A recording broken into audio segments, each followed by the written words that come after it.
Cool. And I believe we are live. Yes, sir. So, Oh, yeah.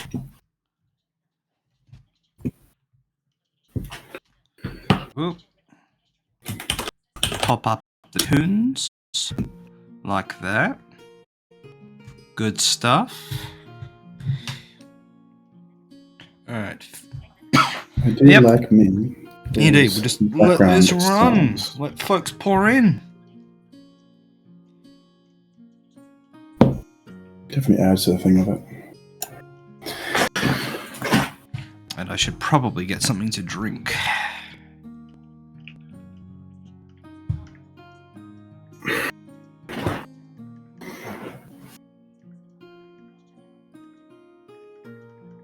Oh, wow. That was a good stretch. Ooh.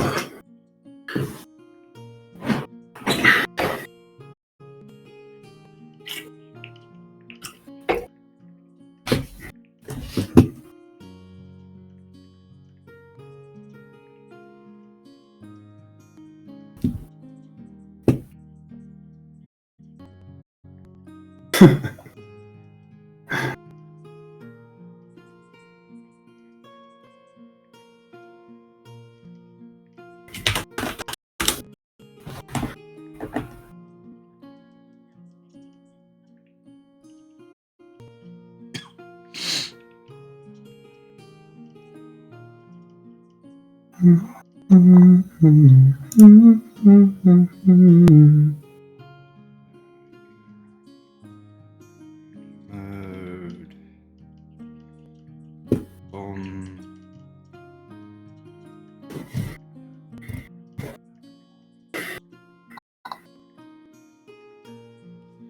Oh shit, when did that happen?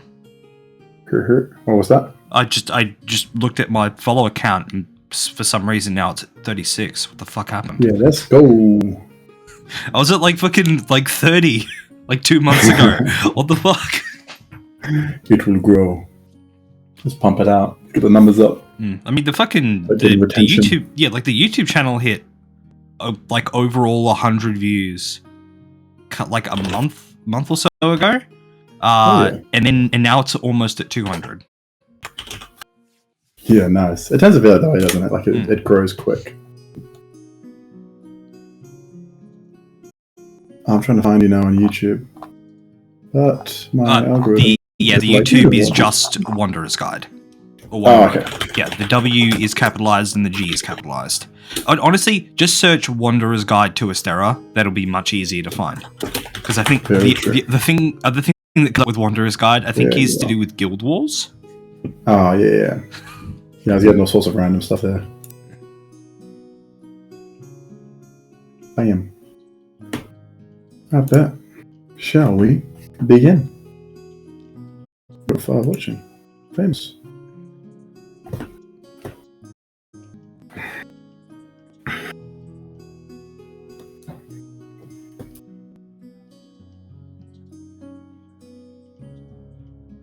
Yeah, alright. Pull up the questions. Hi, Tim. Of course, Tim's here. No. Props to Tim. He's usually here, so yeah, I shouldn't say anything bad about Tim. I still do. You can't say a damn thing bad about Tim. No, I still do. The only bad thing about Tim is that he's on the story team, so there's less opportunities to engage with him. Actually, unless he kind of goes out of his way to fuck with you. Which actually, that's something you can say about everybody in the story team, because everyone in the story team is like that. They're all good eggs. And the only time you see them is when something bad is happening. You're like, uh-oh. Awesome critical moment. Alright, hey everybody. Just give me a quick minute. I'm gonna go quickly deal with just a couple of things. I'm gonna leave you with Zoram here. Briefly, I'll pop back and then we'll get into it. Zoram? Yaga. No against terms of service stuff, or it's my ass. Did you understand? I remember this. And then we loaded in, my lizard brain was like, say the bad words. And I was like, oh no, don't do that, lizard brain, don't do that. I guess this is just like a 101 time now. Just an AMA. Who's got a question?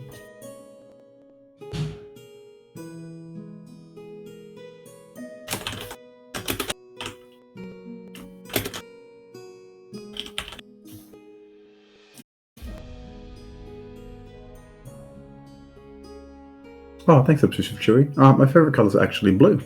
Yeah. Got a blue motorbike, blue car. Yeah, like blue. Blue's nice.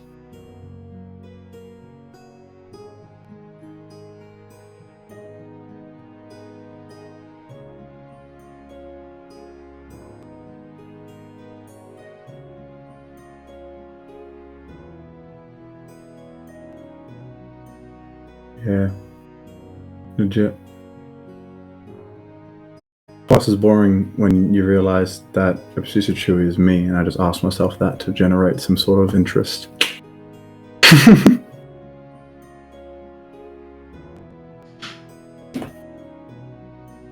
The toddler is asleep, but I can hear him stirring, and he's due to be woken up about 3:30.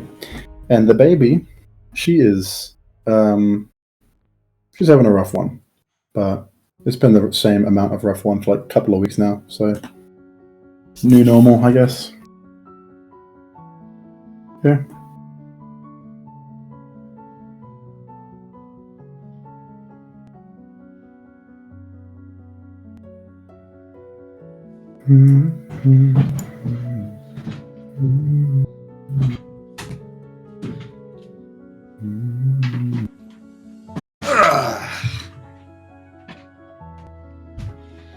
I have returned with hydration. Yes, sir. Because Lord knows I'm going to need plenty of that for tonight. Wait, are the winds out? No. Oh, Brad, Tim, what is this kind of question? What's your favourite part of the winds? Actually, this is a valid thing. Tim, stop throwing out fucking shit. You know for a fact you're not out, you dick. The only thing I have heard from Skittles thus far directly was last episode where he said one specific line that like could have been literally anything. I know that line too. So yeah, sure. That's my favourite part. The one line that means fucking nothing.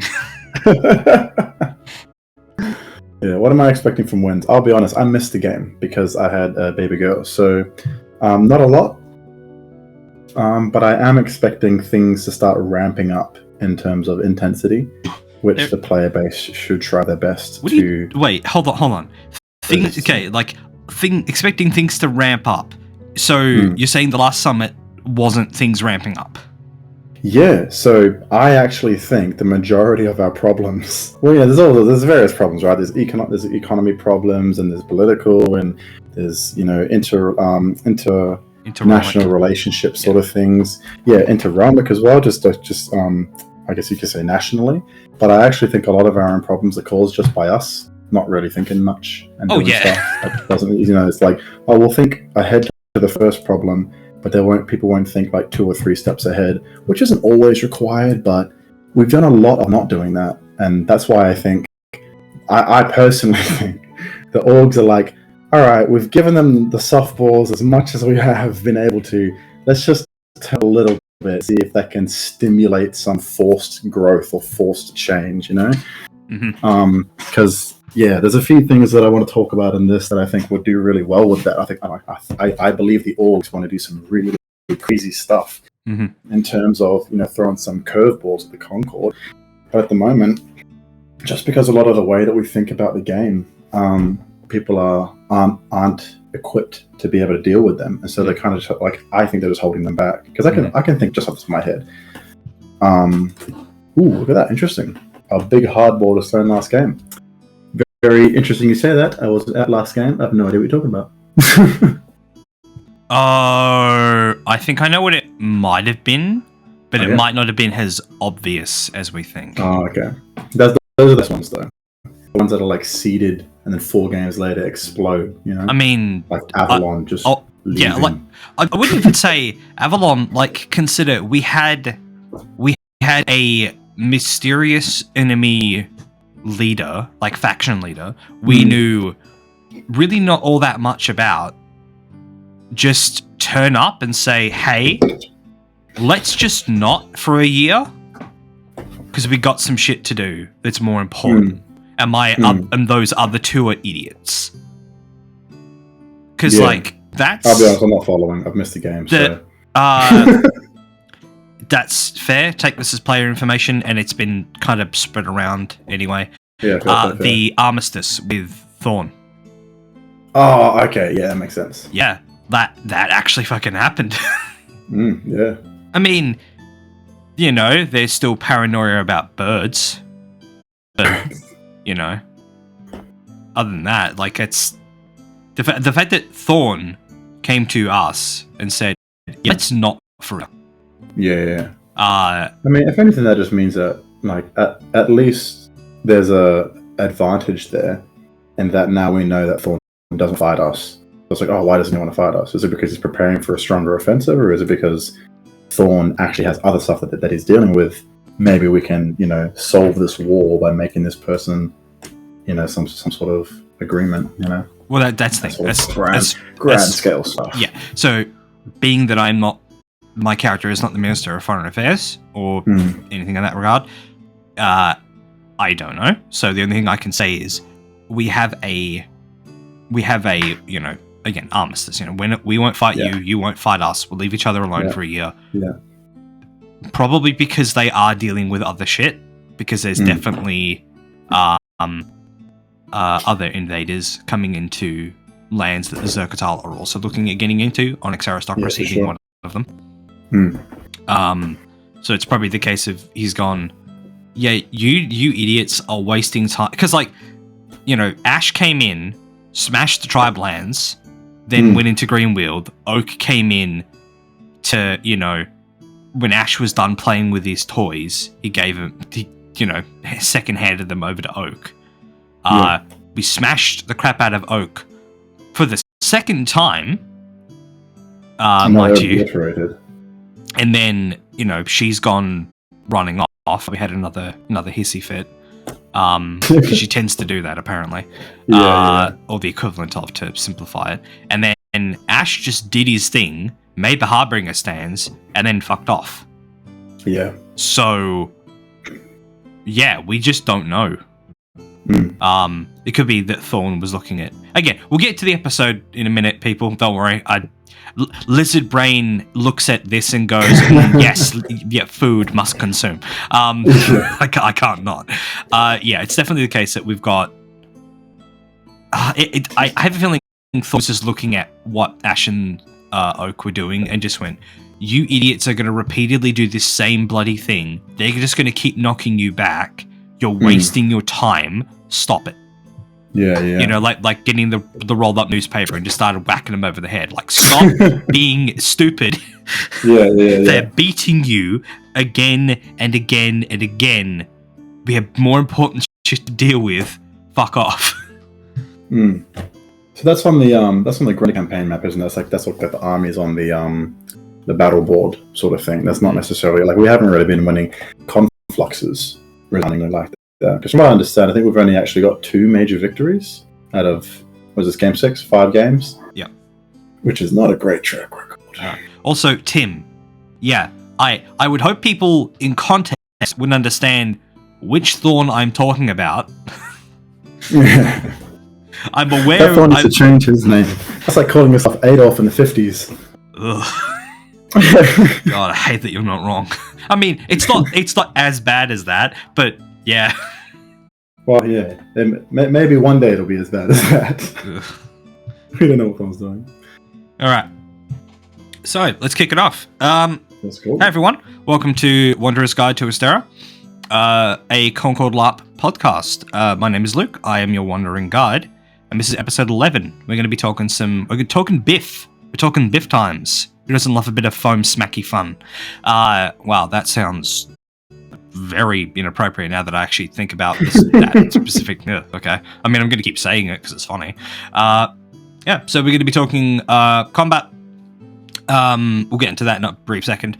Announcements, big announcements. Tim is going to love me saying this. Sam is going to love me saying this. The team is going to love me saying this. Buy your damn tickets. Buy them. Buy them, buy them, buy them, buy them. If you have submitted your character through the damn Google form, buy your ticket. You fool. Get them bought. Seriously, the earlier you get them bought, it means you can get the cheaper ticket, which means you don't need to pay $175. You could still choose to pay $175, and good on you for doing it. But if that's all you're left with, that's what you're left with. So please, please, buy your ticket. We've got like 3 weeks left till game. I think we're like literally on the 3-week mark now. Hold on, actually, hang on. Let me brain that real quick. It's 3 weeks and then it's game. Yep. No, it's 3 weeks today. Look at that. Damn. Yep. 2 more weekends. Yep. 3 weeks today. So buy your bloody ticket. If you have bought your ticket, but you've not seen your character, like me, because I'm a fool, get your character submitted if you have stuff you need to spend XP on. That's really the main reason to submit your character. If you're not going to be spending your XP, don't worry about it. You're fine. Yes, sir. Yeah, that's really all for that. The premium packs have been announced. Photos have been shown. They are handmade leather patches. You can sew onto stuff. There is one for each of the 5 realms. I don't know how many of them are actually left. Go see Sam Bowden's post about it and follow the instructions on the post. They state very clearly, reply to the specific patch, the realm that you want. Reply to that comment saying that you want one. There are going to be 13 of each. If more end up getting made later, more end up getting made later. I don't know whether or not any more will, but it's the case of you'll find out. I debated going in for this one because that's kind of cool, but at the same time, I got the last 2 premium packs, the bowl with the fork and the knife and the cup. Loved those, absolutely adore those. I also got one of the shrines, the like little pouch shrines, one of the leftover ones. But it's a case of like, the patches are cool, but this is definitely, for me personally, this is not my vibe. I don't really see myself using the patches, but as a part of a kit, as like a memento, sure, for myself. But for you, if you want to rep your realm in a most obvious way, this would be the way to do it. Get it attached to your armor, get it attached to your clothing gear. Hell, you could put this on like a small, like little capelet. There's so many, you got so many options that you can get that done with. Plus, it's a handmade, cool, like leather made thing, which is always cool. I guarantee the designs are exquisite. So please go get those. I believe they're $25. So price-wise, they're actually really, really good as well. So go do that. Get your character submitted. Get your tickets bought. Go check out the premium pack stuff. Follow the instructions on that. Yeah, Tim has also done a post about it. The downtime submission Google form will be going ahead again for this summit. Tim can correct me in the chat if I'm incorrect, but I believe the plan is to have the downtime sheet link hit the community, I believe it's 2 weeks after the summit. So that's when that's going to be available. On the point of downtime, make sure you do your downtime. If you have questions about, like, where is this specific downtime option? How is this thing located? Like, if you're confused about something, again, reach out. Someone can likely help you to make sure you can actually get your downtime submitted. And yeah, just do it. Like, don't wait and then ask for an extension to get yours submitted. Just do it the first time. Just get it done. Life can be hectic and busy. But, this is the thing that it really doesn't take that long to do. I did mine in like less than 5 minutes. It was nothing. That being said, I'm not super involved in a whole heap of stuff, or I haven't been involved in a whole heap of stuff that's involved downtime. So that's my take on that. I guess that's my hot but not so hot take on that.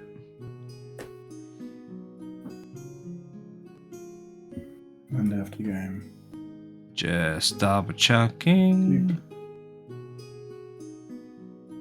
Oh yeah, sorry. Yeah, goal is the Monday. So not 2 weeks, 1 week. The goal is the Monday after the coming summit. So cool. It's even closer. Love that. Perfect. Delicious. All right. So another thing I believe I have to mention is the Winds of the World will be coming out probably pretty soon. I would imagine, again, I'm going off no information, I would imagine next training we're probably getting the Winds of the World, because we've only got 2 trainings left. Both of them are going to be a week in a row. One is going to be on a Wednesday, the other is going to be on a Sunday. I have a feeling we're going to get it on the Wednesday. We could always get it on Sunday. I would hope that it's not going to be on the Sunday, because that means making an episode about it is going to be really, really annoying for me specifically.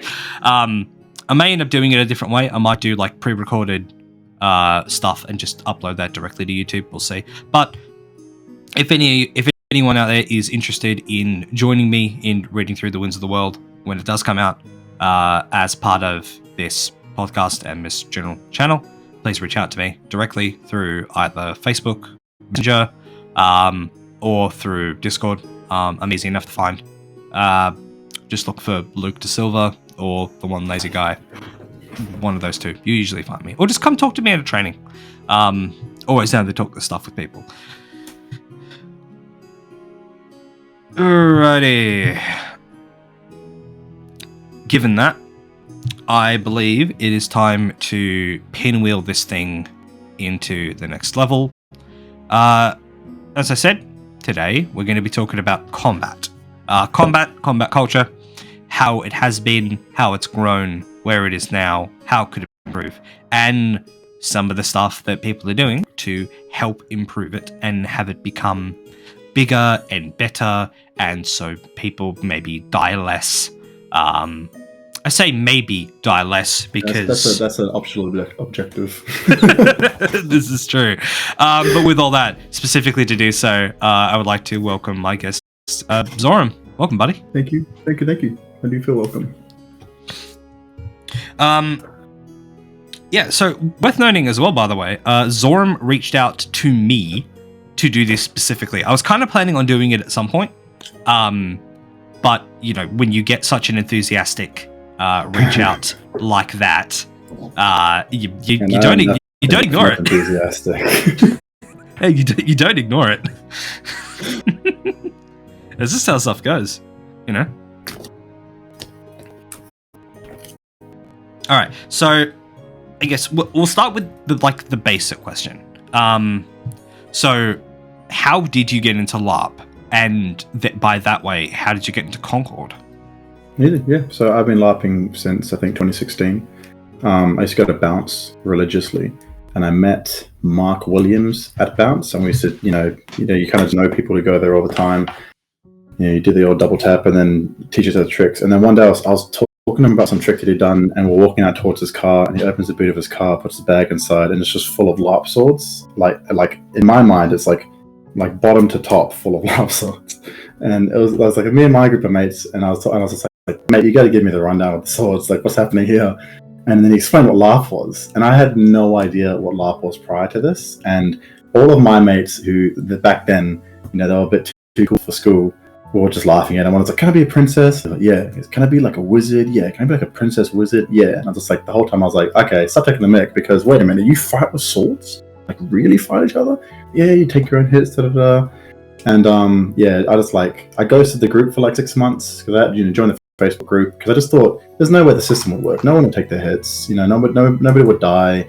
Why would that ever work? Like, why would an honor system work? And then I came to a Concord training, and my first fight was with Paul Harris.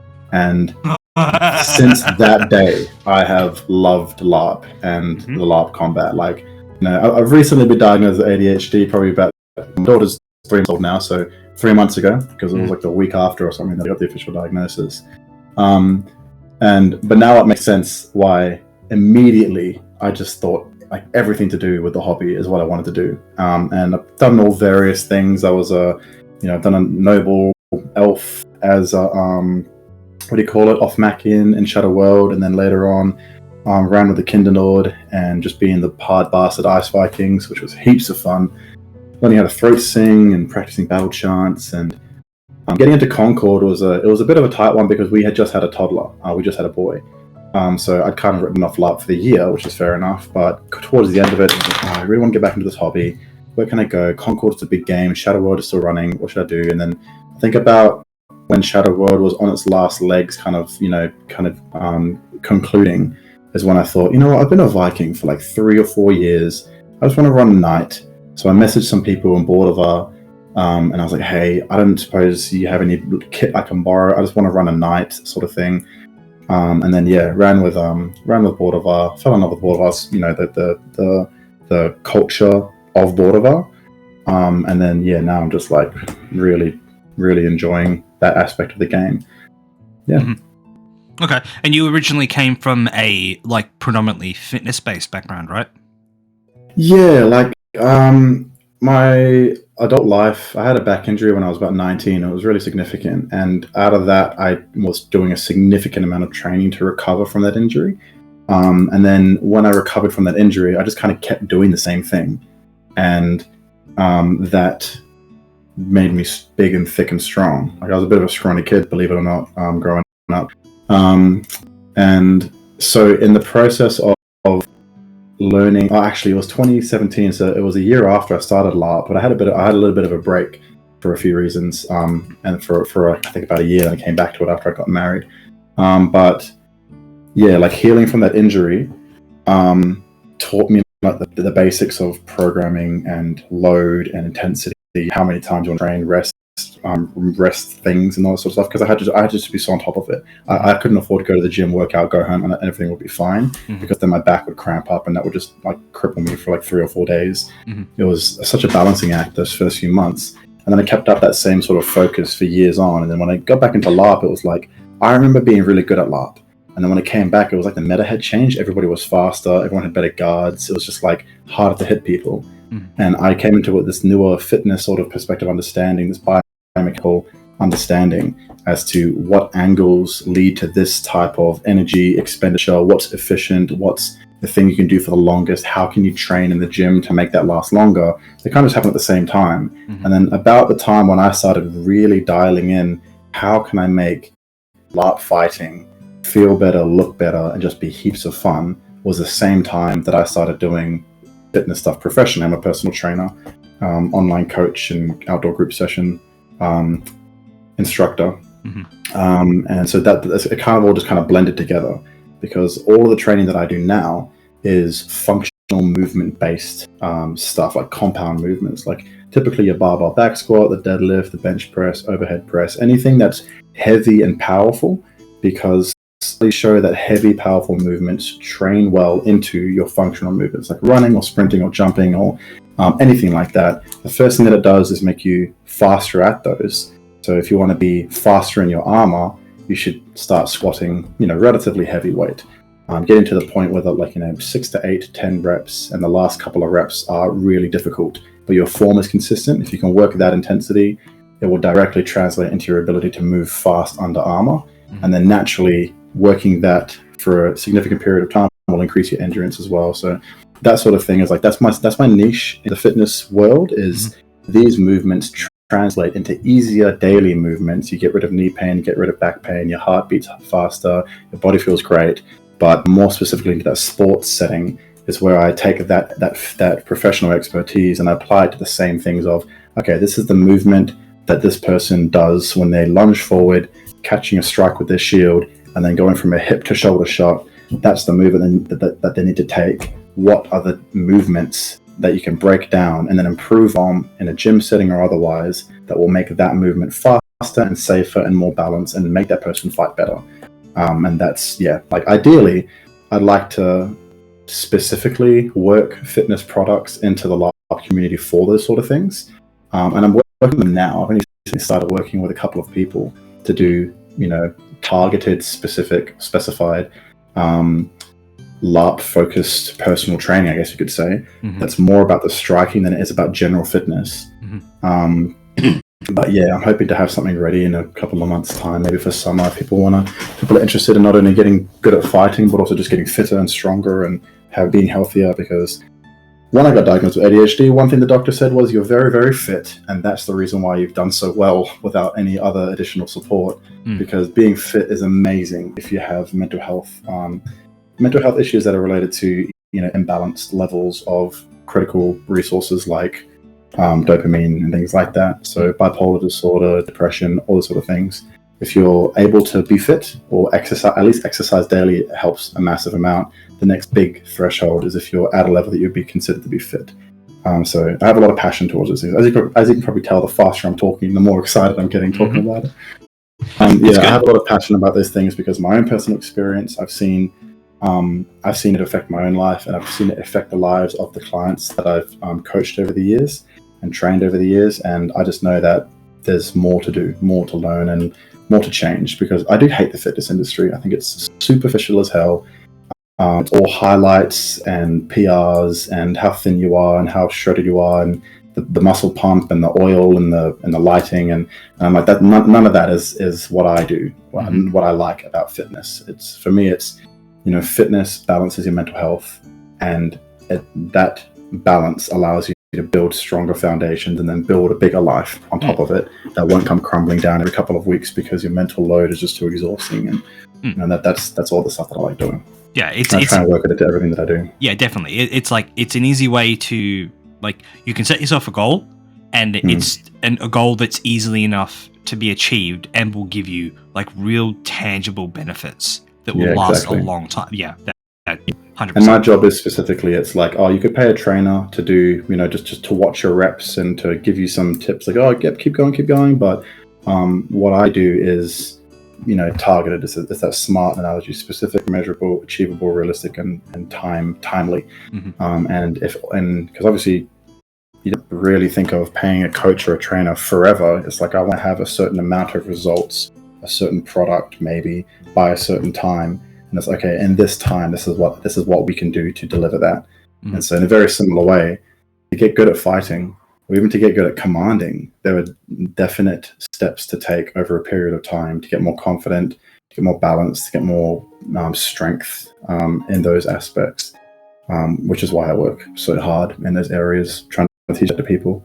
Once you've realized how simple it is, if you take the slightest bit more effort into considering how you're balancing your effort, then the efficiency of that slight extra effort will always overwork anything else that you could possibly do. Any extra amount of working harder, it always balances when you work smarter instead of trying to just push for an extra rep. It's like that's a whole other podcast, to be honest, is periodization and balance programming, peaks and troughs and that sort of thing. I mean, it does still in a way tie into what we're talking about, because really you could apply that same thing to a tactical situation. Is you can either just keep, I mean, I'm going to use a really rough analogy for this, but like, you either treat the situation like the Russians and just keep throwing bodies at it and just try to brute force it, or you can, which I would say is what we're kind of doing. Yeah, or you can be smarter and use formations, use tactics, use use tactics, work smarter, not harder, to achieve more or less the same goal and with more efficiency. And that sort of thing is exactly what I'm actually trying to do, because I think the sort of thing that people, I think fundamentally the biggest problem at Concord in terms of large-scale confluxes and fighting in general is that people still use culture, like fight culture from previous games or previous years in the LARP community. So like, the idea that, like, for example, a shield user their job is to hold the line. And it's like, well, I just think whether you have a sword or a shield, you're in the line. Your job is your job. Your equipment doesn't denote your job. Like if you've been told to take ground or take a position, whether you have a sword or shield doesn't really matter. It just means that now you have to do this. And if you've been told to hold ground or hold position, having a sword or shield, it's just equipment. Your job does your job, but certain equipment does better at that. But the mentality of being like, if you're a shield user, if you're a relatively new LARPer and you have a sword and a shield and someone says your job is to hold, then you're never going to push. You're never going to think, now is the time for me to push back so I get less pressure on me, so I have more time to think, as an example. Yeah. Like there's a variety of different attitudes that I think are existing in LARP, or have existed in LARP. They haven't really been a problem. It's only really a problem now because the Concord team have done something pretty unique, which is, I'm not sure if they did it entirely purposeful or not, but they've made combat very realistic in the sense of, historically, there's a Roman general, and he stated these 3 rules to combat, to fight, to wars, battles, whatever.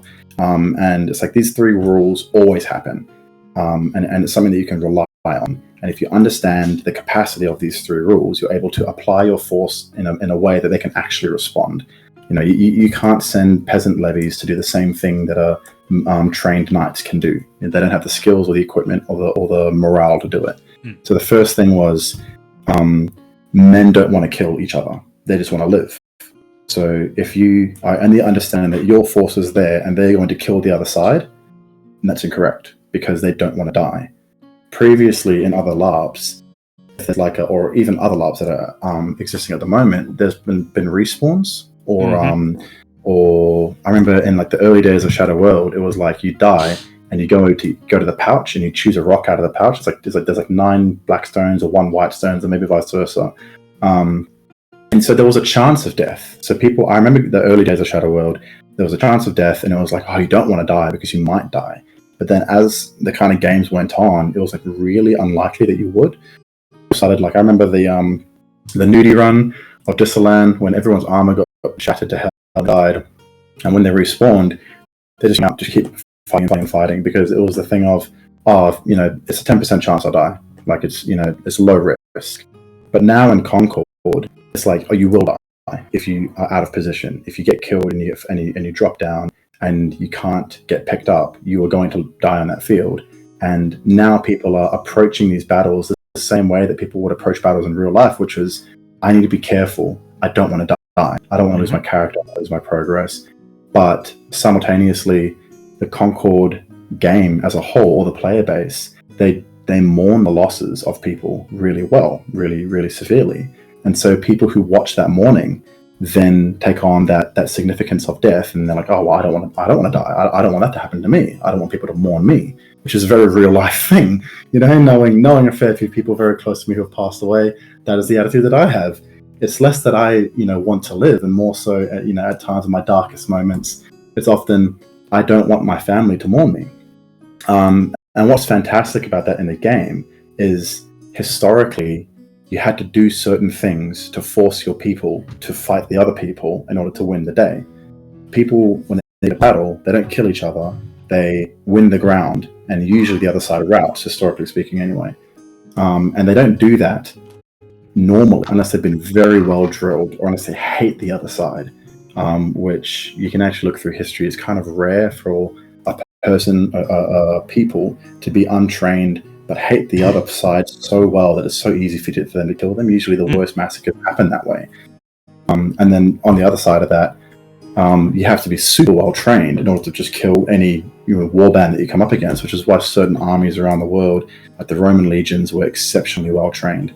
And so they were able to, with much less training in respect to the elite soldiers of, say, the Gauls, the chosen swordsmen of the Gauls were lifetime career warriors, and their training, their skill, their equipment was arguably much better than the Roman legionaries, but the Roman legions had their training, which allowed them to fight in a certain way, and it elevated the value of that unit as a troop much more than normal. And so that first one, understanding first and foremost as a commander that Concordian heroes, they are heroes, but they don't want to die. You have to put them in a position where they're able to complete the objective and feel safe enough that they're not going to die doing it. But if you put them in a situation where they don't know the risk either or, they go into play defensively, super defensively. And the other thing is that point number 2 is offense wins battles. So the enemy, let's say the Elsevier, usually have a tactical advantage in confluxes because they're defensive. They don't have to do anything. They have to just not let us do stuff. So the Concordian forces have to push and, drive the battle somewhat. So realistically, the advantage goes to the ill-severe because they don't actually have to do anything, you know. Obviously this is a really vague thing. There's very different confluxes all over the place. But we should then have the advantage because now we're able to position however we like. We can drive as hard as we want, or we can, you know, we can move our forces into whatever configuration we desire because we know that they're not going to do that. But we don't do that because there's a basic misunderstanding that, you know, oh yeah, everyone knows what to do. We go and kill the ill-severe. It's like, well, again, you know, killing the enemy isn't the objective. The objective is to win the objective. So whatever, you know, whether it's hold this ground for this period of time, you know, you don't have to kill the enemy to do that. If anything, so I agree entirely. Like, because it also comes down to like fighting psychology. Because you've got, and again, I love the fact that Concord has permadeath. That's really big from because it's an entirely different way to look at the game. Because like the person you're playing, the longer you play that character, unless you've played that character to a natural conclusion, you will not want that character to die. And even if they have reached natural conclusion, you may not want that character to die because insane bleed from Concord. Like the bleed into the play. I've never seen this quality bleed in the player base the entire time I've been LARPing. It's actually just been like, it's immense, you know. And then going through to that next point is like, you know, if we die, those people are dead, which means if they had like massive amounts of resources and they took them onto the battlefield, foolishly, not always foolishly, but the point stands, or if they've got or if they have like an important title, or if they have important equipment, or even more beyond that, if they have a much higher tier investment, like for Concord as a whole, that is a big loss. And that's also one, you know, less experienced, you know, mechanically experienced fighter gone. Yeah, absolutely. Whereas we look at the enemy, and exactly as you say, there are some enemies that are people that do not want to die, and then you have things like the severe. Whether that's actually present in the game, like I can't think of situations where the enemy have routed, because there does tend to be a thing of when the player base are running NPCs in a major conflux. It's like, oh, I want to have a good fight because the risk for them is now low. But I still think that there should be, you know, just like it's a massive advantage if you don't have the fear of death in your force, and that's why we're relatively disadvantaged in that manner.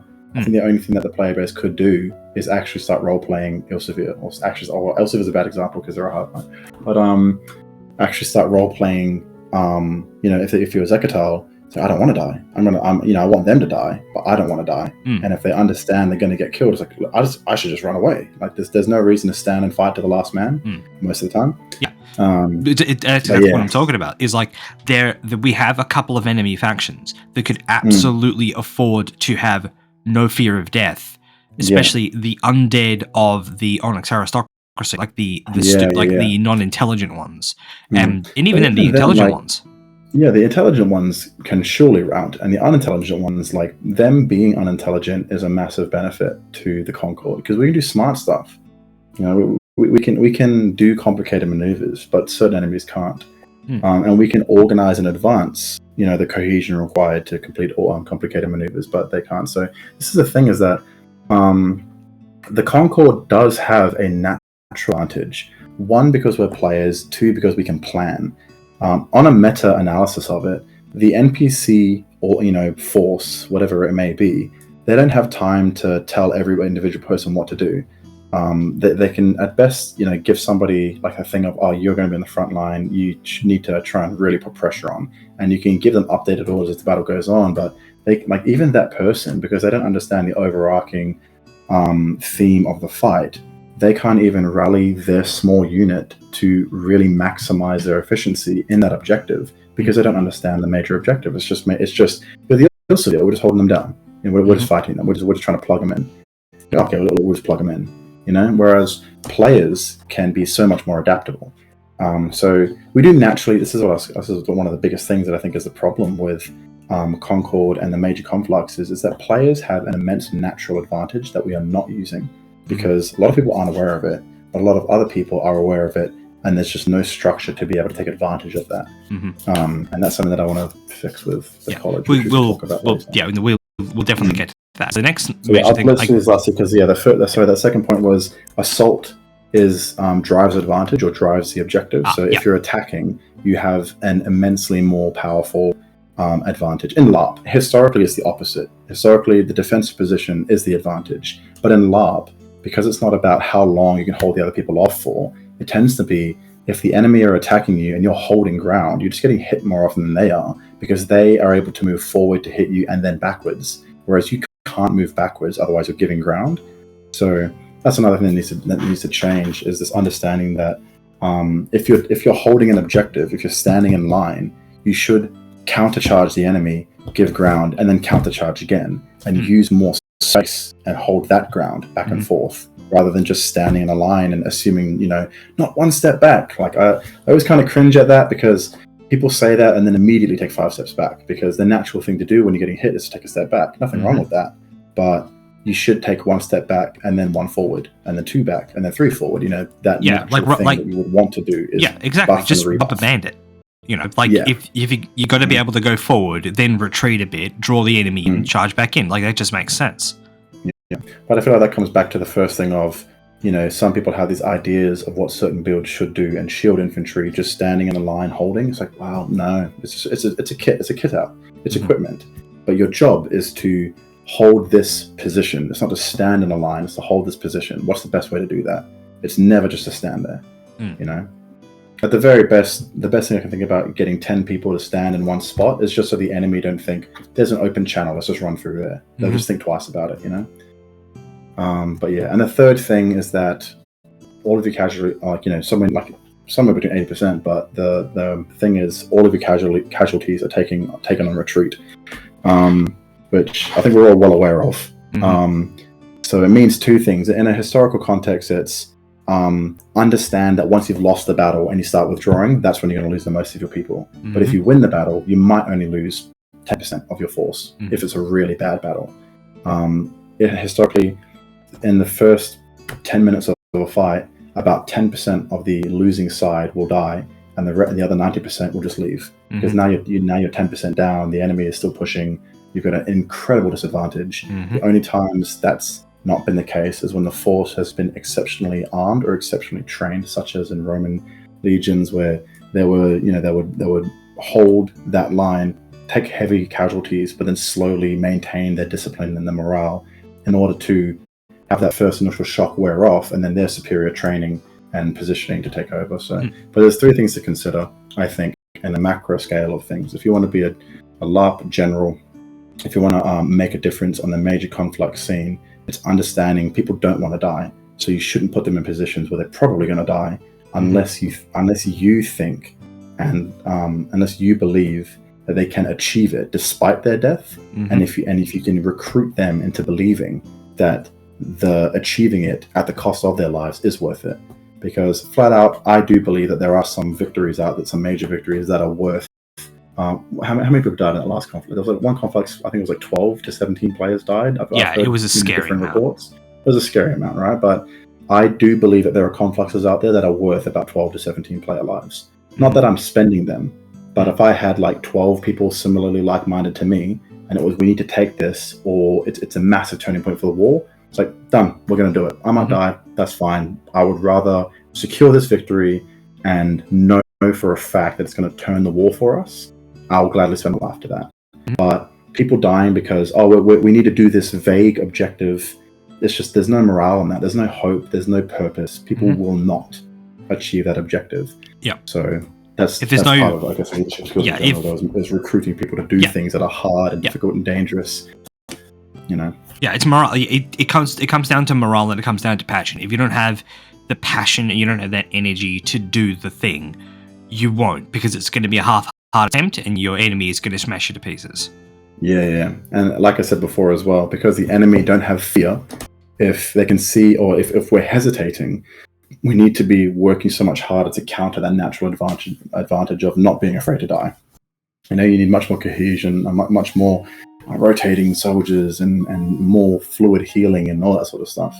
But yeah, in saying that, I think Concord have developed that. The natural sort of process has come because they've made death very meaningful. And I actually think losing, when you're in a story and you lose, the quality of that story is immensely more satisfying and has more effect in your own sort of like experience of the game than anything else I can think of. All the best role-play moments I've been a part of is where something has been lost. Losing, winning doesn't tend to carry the same thing unless you've lost a lot. Then you've won, like say you've lost 3 Shadow Worlds in a row and then you win the 4th.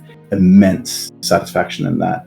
But yeah, losing is where it's at. You don't want to throw away your life, but if you try your hardest, you spend all the keys, you get all the equipment, you bring your hard bastard warband out into the battlefield, you fight as hard as you can, and then 2 of you die and you lose the objective. That is still the best thing about LARP. It's the most intense story you can experience. And people are getting real salted about losing this or that, and we're losing so many players, we can't lose any players. It's like, well, I still think we should acknowledge that this is the element of the story that we want to be engaging in. We're losing. That's still good. We're not LARPing to win. We're LARPing to LARP, to roleplay. And right now we're roleplaying as people getting their asses handed to them. That's still fine. Enjoy that, because I definitely do. Yeah, the winning of LARP. Yeah, the winning of LARP is the roleplay. Like, it's live action roleplay. It's not, live action, go kill these people and win this objective. It's the roleplay. That is, like, a lot of people do gamify LARP and break it down to do these things because it's efficient, not because it's the game, not because it's the roleplay. I still think you should do, but you still have to, like, I just think flat out, the best stories happen like that. And if people were to take that attitude more, they would find not only, it's that thing where when you lose and you feel like you shouldn't have lost, you don't take anything from it, you don't learn anything from it, you just feel bad. You just take negative feelings away. But if you have this understanding of, okay, I lost, and there wasn't a reason for it other than it just happened to be that way, you can then start thinking, how can I prevent this from happening? How can I get better? How can I fortify my friends so we can save more people? Things like that. And that's already happening in Concord. People are already thinking of ways of, similar to what myself, we're already thinking of ways to help this sort of thing happen. But it's just some people are seeing these losses, seeing these big story moments, and instead of being like, this is heavy, what can we do about it? They just get stuck on I feel bad, I'm not having a good time at Concord. And I think it's a shame. I think disconnecting yourself from winning and just being there to experience whatever is happening is definitely the best way to get into a LARP, especially with a LARP with serious consequences like Concord. Because at no point do you have to bring back your goals within it, Definitely. So, right. I guess so. We're kind of touching on a lot of the different questions I was looking at asking today. About fights at the moment, eh? Well, okay. To be fair, a lot of this is answering in its own ways the other questions I'm definitely wanting to ask, which is good. So I guess let's kind of go into sort of a big and small, sort of a macro and micro sort of way of looking at this. So we've got 3 different kinds of confluxes at Concord, being the minor conflux, the skirmish, and the major conflux. So how would you describe each of those confluxes in both the small, I guess, in the micro and the macro? Yeah, see, this was a good question, right? Because I didn't actually know there were 3. I just thought they were large and small. But it turns out I've never been invited to the smallest one. So, but from what I understand, the smaller ones are about diplomacy, or at least it's very much more open to those sort of things.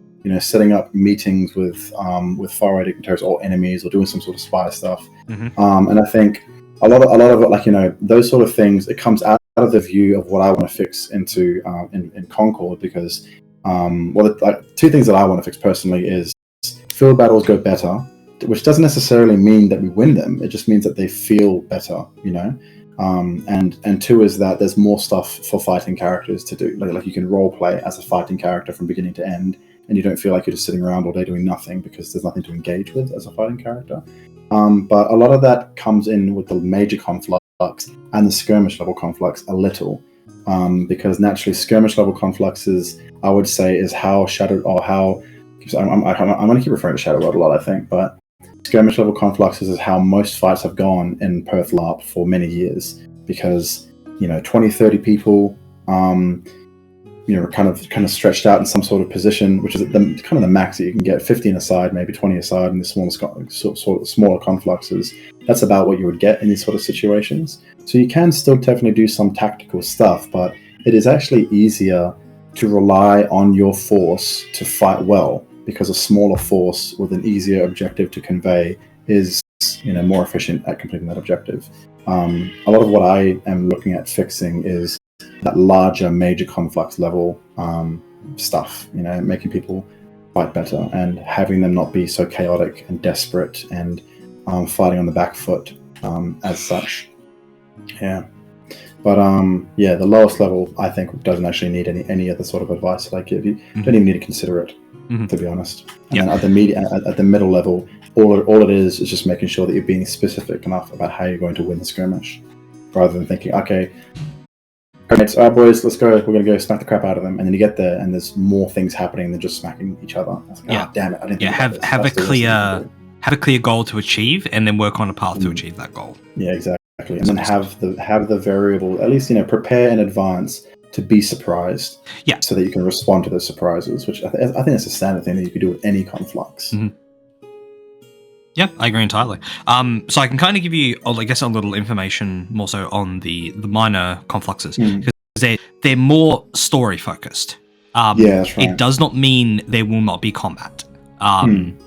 With having that sort of accessibility briefing be a part of the overall conflux briefing now, kind of can give you an idea of, is shit going to go down in this? And it usually gives you a good idea of it. Because definitely been, there was a minor, so I've only been on one conflux, full stop, in my time thus far, being a minor conflux as a part of the Shard Circle. And it was just, go get this thing, get it back, do it as quickly and as quietly as you can, everything will be fine. We got the thing, we snuck through, we got the thing, we had a plan.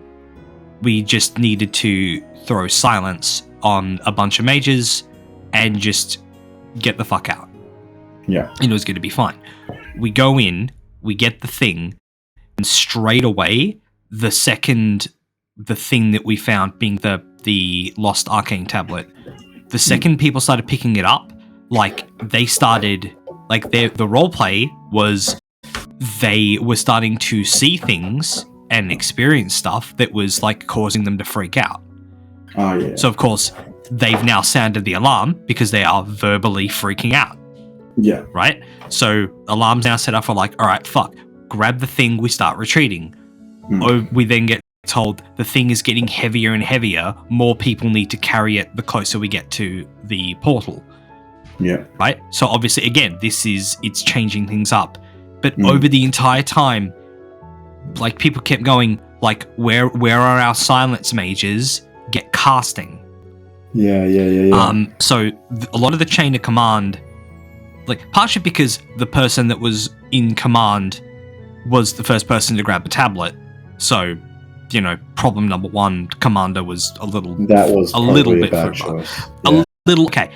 A general rule that I would say is that if you're the commander, you shouldn't be enacting any specific part of the plan. If you're a field marshal on a large conflux, you fighting on a front line, to be honest, you fighting at all kind of shouldn't happen, because your first job is to be the head of the army, the head of the force, and you need to have, as the battlefield progresses and updates come, you need to know them immediately and know how to counter them. Yeah. And if at any point you're cut off from that information for whatever, maybe you've been flanked and there's a big force putting pressure on you, fair enough. You've been cut off from the source of information. You need to regain that as quickly as you can, because your force will immediately degrade with the longer that you're not able to directly give them advice as to what to do, even if it's just how them keep doing what you're doing. It's a real struggle. Yeah, it ended up being fine. We all still knew the plan. it ended up being fine in the end. We had no like we had injuries, but we had no deaths because I don't fully remember what the death possibility for that one was, but I don't think it would be considered high. I think it might have just been medium. I don't think it was low. Yeah. I would not think call the it risk low. level of those confluxes are pretty low because even I remember one that Avalon went to and they fought some Death Knights, and every single one of their asses escaped. They came back with wounds for days. And even then it was like, they just threw through the portal. Like they're not really, those confluxes are story based. So it's not like you can't have a story if everybody, if no one lives to go back and tell it, right? Well, so I think that's the thing though, is like, don't count that stuff out because if I had, I this is again, first time being in a conflux, also my first time receiving a traumatic wound. If I had been hit one more time, I would have been down and I probably would have died.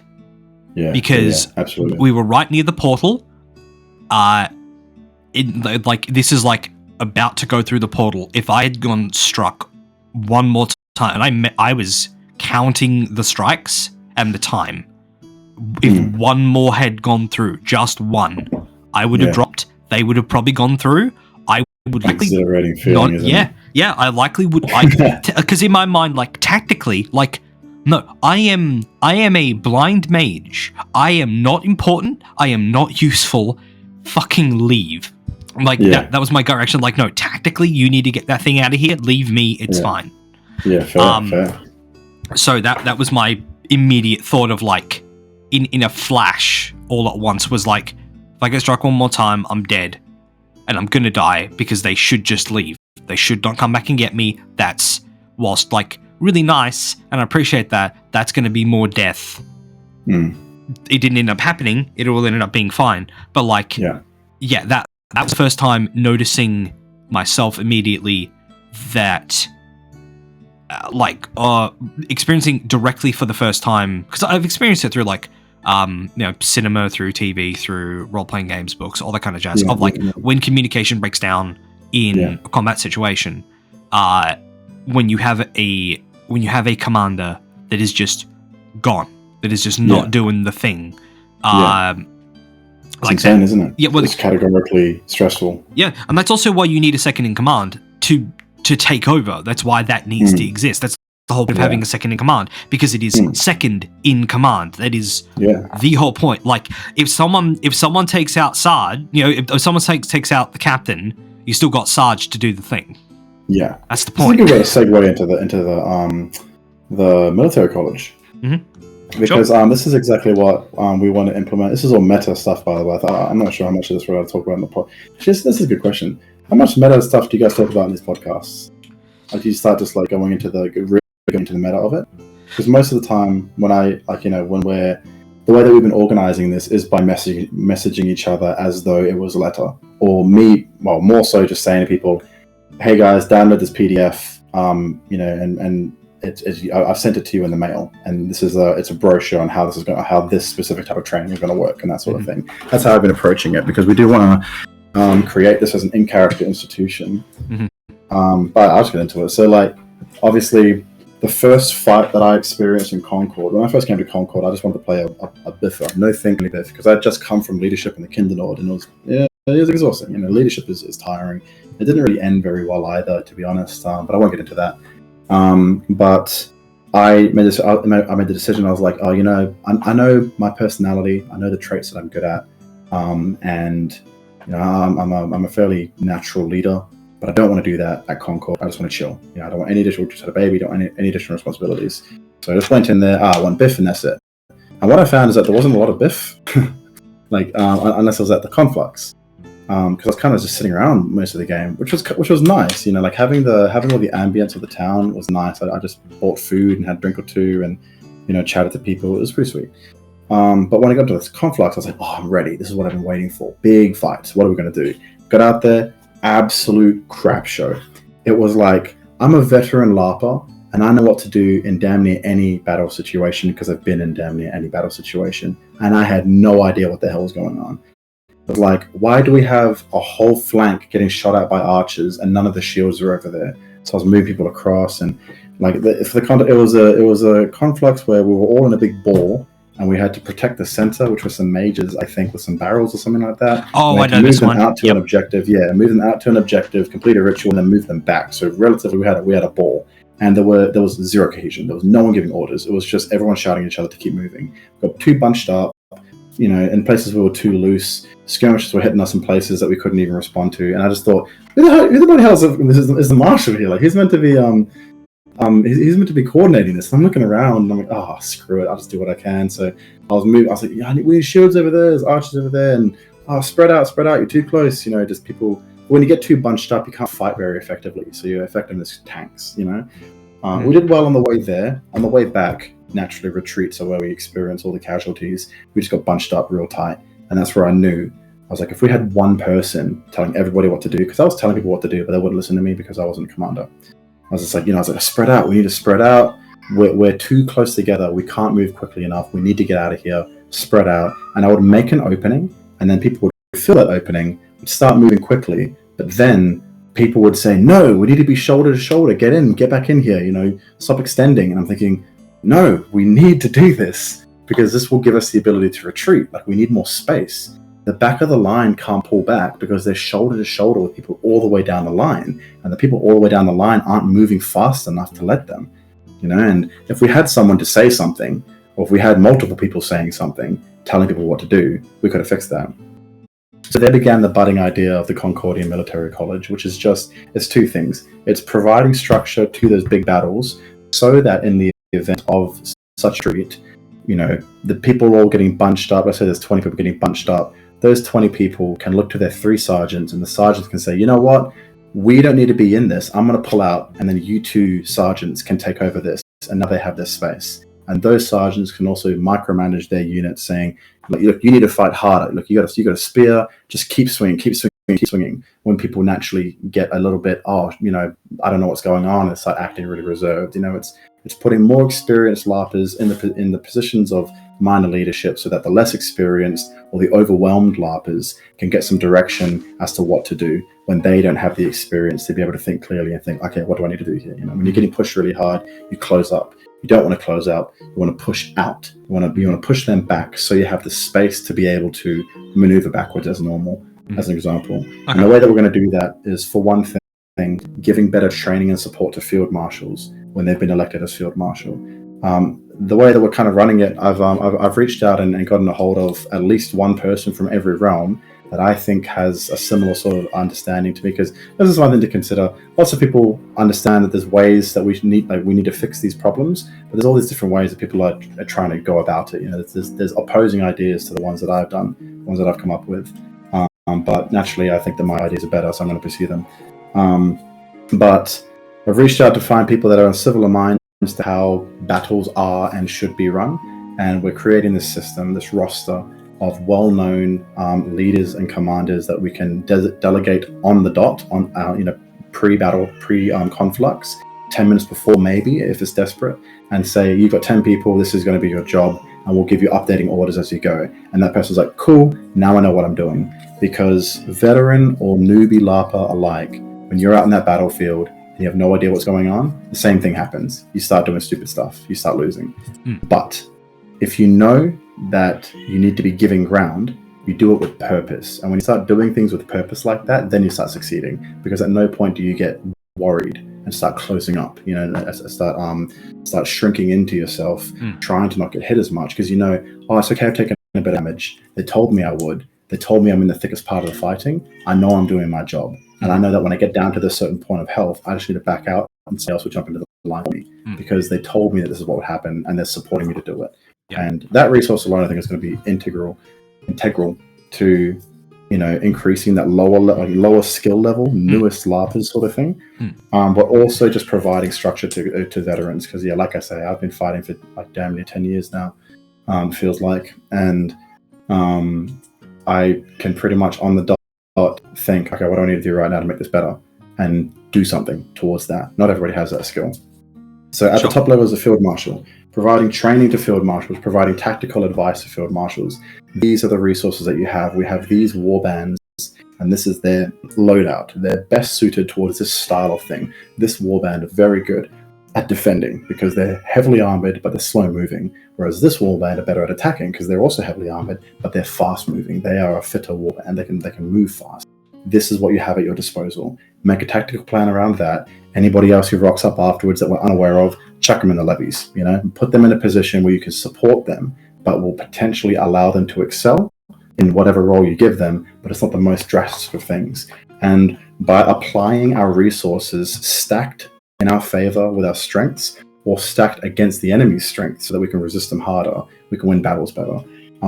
Field marshals need to know these things, but at the moment we have this culture that it's like, oh yeah, if you want to learn how to do field marshal stuff, just put your name up. And I'm like, well, the good and bad about that is that, any random person can take a field marshal position and do well, but we're often having people get completely overwhelmed with the planning, the understanding, and the carrying out of battle plans.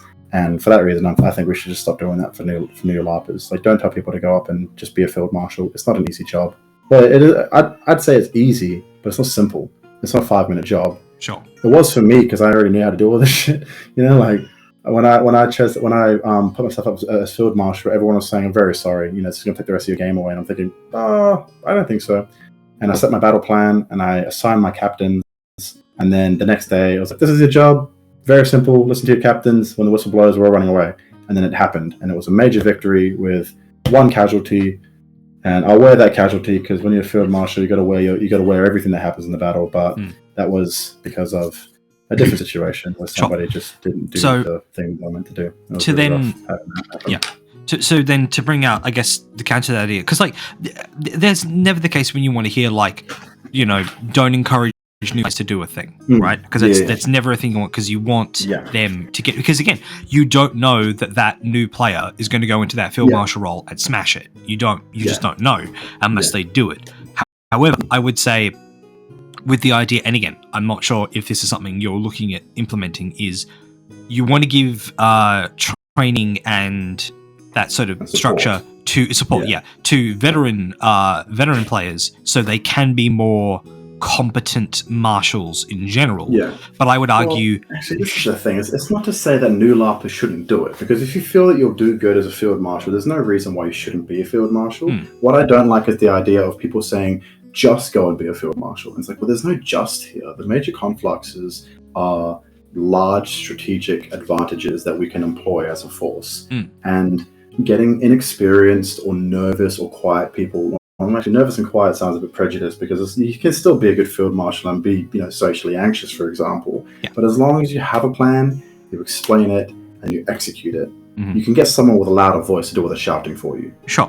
But you are the person that's in charge of doing it. And if you don't want to be that person shouting, all that means you're going to make a plan and give it to somebody else. And the risk is you might not explain it well enough to them. They might do the wrong plan. They might do the wrong thing. And that's why I'm saying, if you don't have a solid foundational understanding of, this is what I want to do, this is how we're going to do it, and this is how I'm going to make it, explain it to people as to how we're going to do it, then at that point you probably shouldn't be a field marshal. However, part of this order of battle that we're initiating is that one of the biggest problems on the battlefield is communication. We're setting up we're trying to adjust the meta in Concord to rather be one big blob of, say, frontline infantry, to be smaller individual units of 6 to 10 infantry, and then delegate those to certain areas of the battlefield. That way we can rotate out entire units a bit quicker and have a more sustaining force. Part of that is communication. You've probably heard this sort of thing happening, but if someone's running around the battlefield saying, we're being flanked, no one's going to move because no one knows am I to go. But you can say, battlefield runner, go and tell Captain such and such, we're being flanked on the right hand flank, we need to run as quickly as possible, get them there right now. Run, bam, orders are succinct, they're specific, and you can also instruct much more detailed plans to people by that sort of manner. And the way to become a really good battlefield commander is to be a message runner, because you are right there next to the big captains, because on the top of it is the field marshal, the head of the snake. Below that is a captain, which is a field marshal position, but subsidiary to the natural field marshal. You would expect a captain to do exactly what a field marshal could do, except they're not the one making the overarching decisions. And field marshals and captains both should have message runners, because if the captain can see that their force is getting overwhelmed, the captain can ask the field marshal for reinforcements, because usually you want to hold troops in reserve if you can. And then, but rather than the captain running away and disconnecting from the intelligence of the battlefield, send a message runner, and the message runner can go back there. And because of that, the message runner is in close proximity to the people who are making the tactical decisions. They are the ones who are able to teach you how to be a good battlefield commander. And that's the best way to go about it. If you're not sure, if you're new, you want to be a leader, you don't know how to do it, you hand up and be a battlefield runner and support your field marshals and captains in carrying out the detailed plans that we want to be able to carry out. Yeah, because that was sort of the point I was trying to get to prior, was the case of like supporting veteran LARPers. Okay, great, for the increased sort of support structure, tactical command, communication and such. But I would argue it's just as important to support newer LARPers to get good at that. Else we're going to have, because eventually those veteran LARPers aren't going to be there anymore, and you're going to have a field full of LARPers that don't have experience in training and tactical command unless they themselves have actively gone and done it directly. And you got, again, we're back to the same problem where you have a very small handful of people that know how to command and can do it well, and it just keeps being like that, and it's going to loop like that till the end of time. I've definitely considered that. Like, one thing that I'm not trying to, I don't want to set up an institute that makes a handful of LARPers even more popular or even more renowned than they already are. I'd rather make an institute that makes anybody who wants to do this have more support and have more opportunities to do that. So, there's always the concern of, new LARPers aren't going to be a field marshal. And I'm like, well, yes, it's the most responsibility you can have in a fight. If you're the newest person, unless you believe you have the traits to do that, if you're a natural leader, you've got real life experience that transfers over, go hard. Like, I don't think your time as a LARPer should be a factor into how much of a veteran you're considered to be. But I do think it's this idea of, just get anybody to volunteer to be the field marshal. It's like, nah, that's just dangerous. We're losing already. We're losing with good commanders. Like having the head of our army being confused is not going to make it any easier to win these increasingly more critical major confluxes. But in saying that as well, like, there's still role play opportunities to be had as a message runner. I'm probably going to be a message runner this game, to be honest. I'm trying to finesse into be a field marshal for whatever. If board of us or in a conflux, maybe. I'm not sure. This is what I mean. I'm not like trying to put myself into every battle talk. Sure. I just think it'd be cool to have more support. Have more understanding. I'm with you. I'm with you. But it's very much. It very much comes down to like having that structure for. Give me 2 minutes. I think my wife needs a hand. I'll be right back. Not a problem, bud.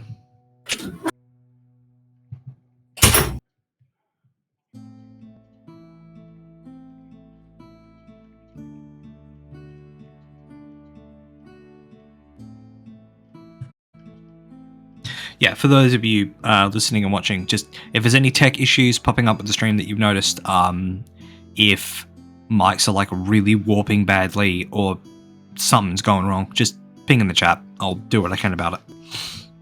Should have probably said that at the top.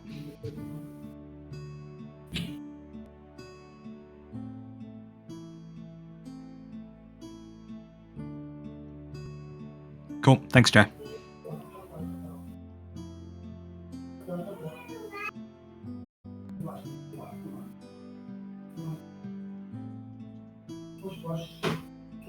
Good boy, everyone.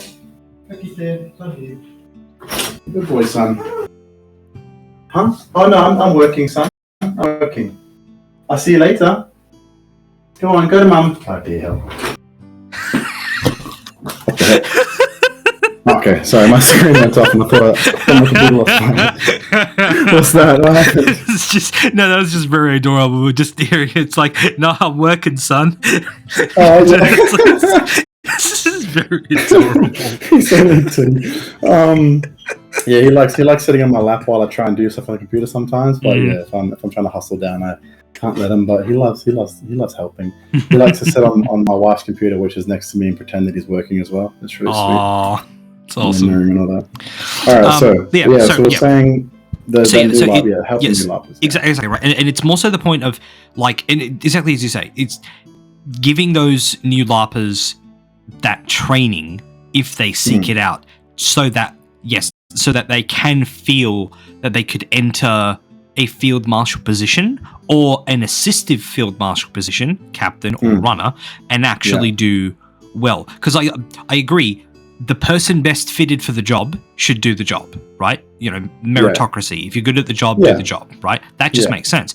But having people that are just naturally good at the job, always doing the job, means that pressure is always on that person. And if that one person isn't there, you're fucked, because as you say, the head of the snake is gone. So I very much just trying to make sure it is there, that this is going to be something that is open for anyone to get involved with, and that structure is going to be there, not just for the more experienced people to be more efficient and be more experienced, but for those that are not experienced to be my ideal thing is for more people, because what's happened so far, everyone that I've spoken to that has field marshaled in the past but didn't have a good experience are never going to do it again. And that's why I'm like, see, if only you had more support, if only you had an organizational structure to a way that you could apply force into a situation. Because even if you lose, and it's like, honestly, we did everything we could, you know, a couple of critical moments turned against us.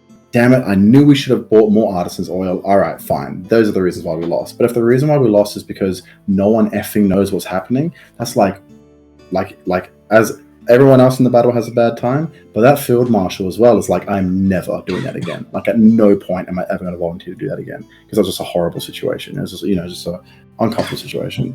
I think that's a shame that people jump into being a field marshal to support the army, to support the Concord, to take on that administrative preparative role, and then they just have a really negative experience. And again, that's what hopefully the college as a whole can bring.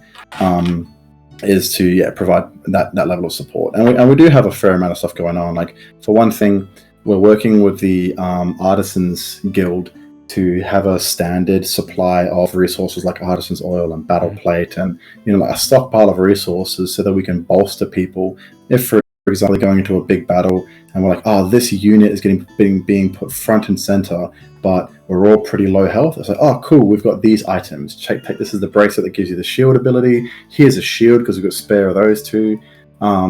This is battle plate here. Let's enchant you with battle plate. You can give it back after the game, sort of thing. Like, it's just having those additional resources, things that before a field marshal would be like, all right, I need 20 artisans oil. I guess I'll just go walking around with people. It's like, well, no, you don't have to do that anymore. We've got that sussed. We've got people who are stockpiling that so that you can access it when you need it. Things like that. And then being a captain as well, as like, it would be the level up from being a battlefield runner to a sergeant, and then to a captain, and then to a field marshal. So naturally, being a captain is, you're not the head of the army, you're not the one making all the decisions, but you are in charge of directing your forces in order to pursue the objective or the target that you've been given. And that's the next level of understanding, is how do I do this to make that work on a grander scale? You come from a captain position into a field marshal, you've got first-hand experience of how it works. And sergeants is the rank below that, you could say rank below captains, and it's literally just way less responsibility. The responsibility of captains and field marshals is to organize the progression of the battle towards achieving that objective, using all of the runners and messages and blowhorn signaling and all that sort of stuff, all the complicated maneuvers. The sergeants, their only job is to make sure their force are doing, their little 10-man unit are doing what they've been told to do. Sergeant, you're holding the line. Cool. We're sitting here. And if they're getting pushed back and their force is getting worried, that sergeant can walk up and down the line saying, we're here to hold, you're doing the right job. And that alone is a very important thing that anyone can have when you're on the front line. Engage the enemy. Are we pushing or are we giving ground? What are we doing here, man? Like, what should I do? You just never know. But if everyone knows what to do, bam, you're doing it. Push. Field marshal says we're giving too much ground. Take it back. We're pushing. Bam, and then the counteroffensive begins. A coordinated, full-length counteroffensive, maybe joined in with some other skirmishing on the flanks and stuff. Just means you can do more. And then, that sergeant, their job is really just morale and having one person that can delegate an instruction to 10 people at once. Tell the sergeant, you need to push hard. And sergeant says, good to know. Turns around, push, boys, push. We need to kill him back, push him back. Kill the Onyx, all that sort of stuff. Simple. Way more effective than field marshal running up and down the battlefield saying, push, just to everybody, Because it's chaotic. Because people think, they're talking about me? They're talking to somebody else? And then, technically below that is the message runner, but I'd say that they're on a separate thing. That they serve an entirely separate purpose. And I've run tests of it where we go back to old confluxes that have happened and we look at what they did, and then we say, okay, let's say we had control of this and we apply this tactical thing, then let's do the conflux like that. And then I'll say like, okay, this unit here, they're all newbies. They're going to struggle. What can we do about that? Okay, if they struggle, then we can move this unit to reinforce them. We know we can because they're a unified band. They're a pre-existing band. Bam. Okay, the system definitely works. In all the places that we do this on the board, the system definitely can work. Now, and actually, I know it does work because I used it at the last game that I was at, which is when I was a field marshal and I delegated my 3 other captains. I played a captain role in that. We were attacking a fort. We had 4 different angles of attack. And all we had to do was attack them long enough so that the enemy garrison that was there was convinced that we were actually staging an assault and they were to pull reinforcements away from a nearby fortification that we were actually going to attack. And it was a bit tricky because it was like we had to attack hard enough for the force to believe that we were actually doing it. And it wasn't. You had to make it convincing. Yeah, I had to make it convincing. And that's quite difficult because I was telling people, we don't have to get in there. Just fight reservedly, but you better make it convincing. And often I would back out and look at the other captains and I'd say, Thorn, you need to move your forces in. You're giving too much ground. Push back. And I'd send people to help him. And the other side is like, Louis Soir, push back. Give ground. Let them go. Let them push. They're overextending. That sort of thing. It's giving this sort of micromanaged advice to what's happening. And then I could see they would hear me, look at their force, delegate that instruction, and all of a sudden this force which was giving ground all being assaulted really heavily, which wasn't sure, are we doing okay? Are we getting our asses kicked here? All of a sudden we're now fighting harder because they knew exactly what they were doing. It was, yes, we're giving ground, but we're going to make them pay for it. And then when they draw back, we're going to push them as far back in as we can, sort of thing. And so I know the system works in that context, and I think, unit cohesion. I think that any other situation that there's a major conflux that can provide, assuming that they are a large-scale battle, naturally not everything is a battle, they need to apply this in that situation, which has been a fair few objections from various people. That's what I think is. It's one, we get to win more confluxes resoundingly with very little casualties. But 2, it also means that there's more meaningful roleplay in combat. Combat isn't just about, just go out in the field and hope you don't die. Now it's, do you remember when we pushed back against the Ilsevere, we broke through their lines and we didn't know what to do because that wasn't part of the plan. And then this other unit that was just sitting there, they took the initiative, they just ran through, and then we just wiped this whole corner of the field from the map. And it was, that was amazing. It was an amazing experience.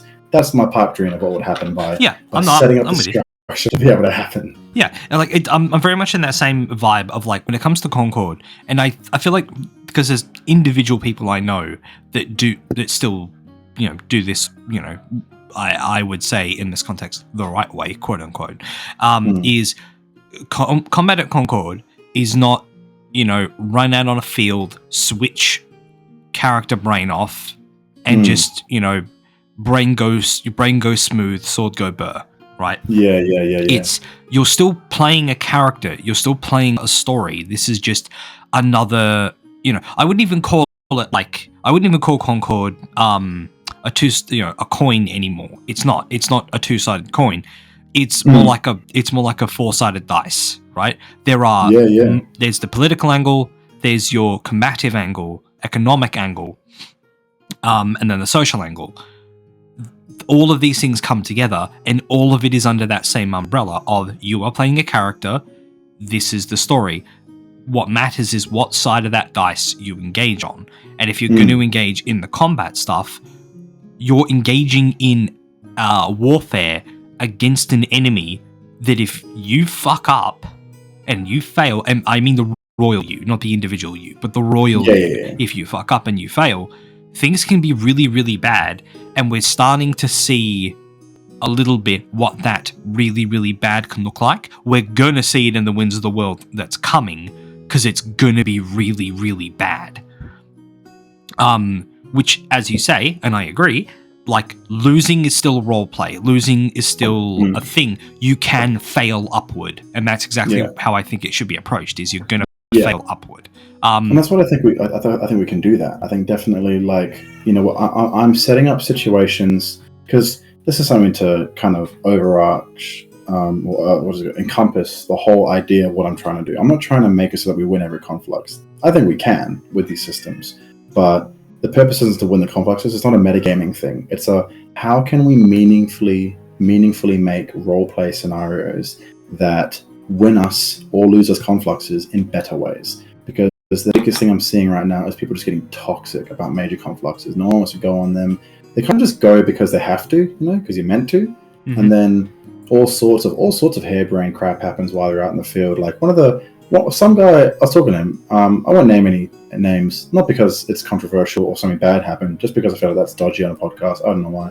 But he's a very, very well-known fighter, very good fighter. He had a sword and shield. He was standing out, with other shield users. But because he's so well-known and because he was fighting very well, those shield users withdrew behind him to protect themselves and left him exposed, and he died.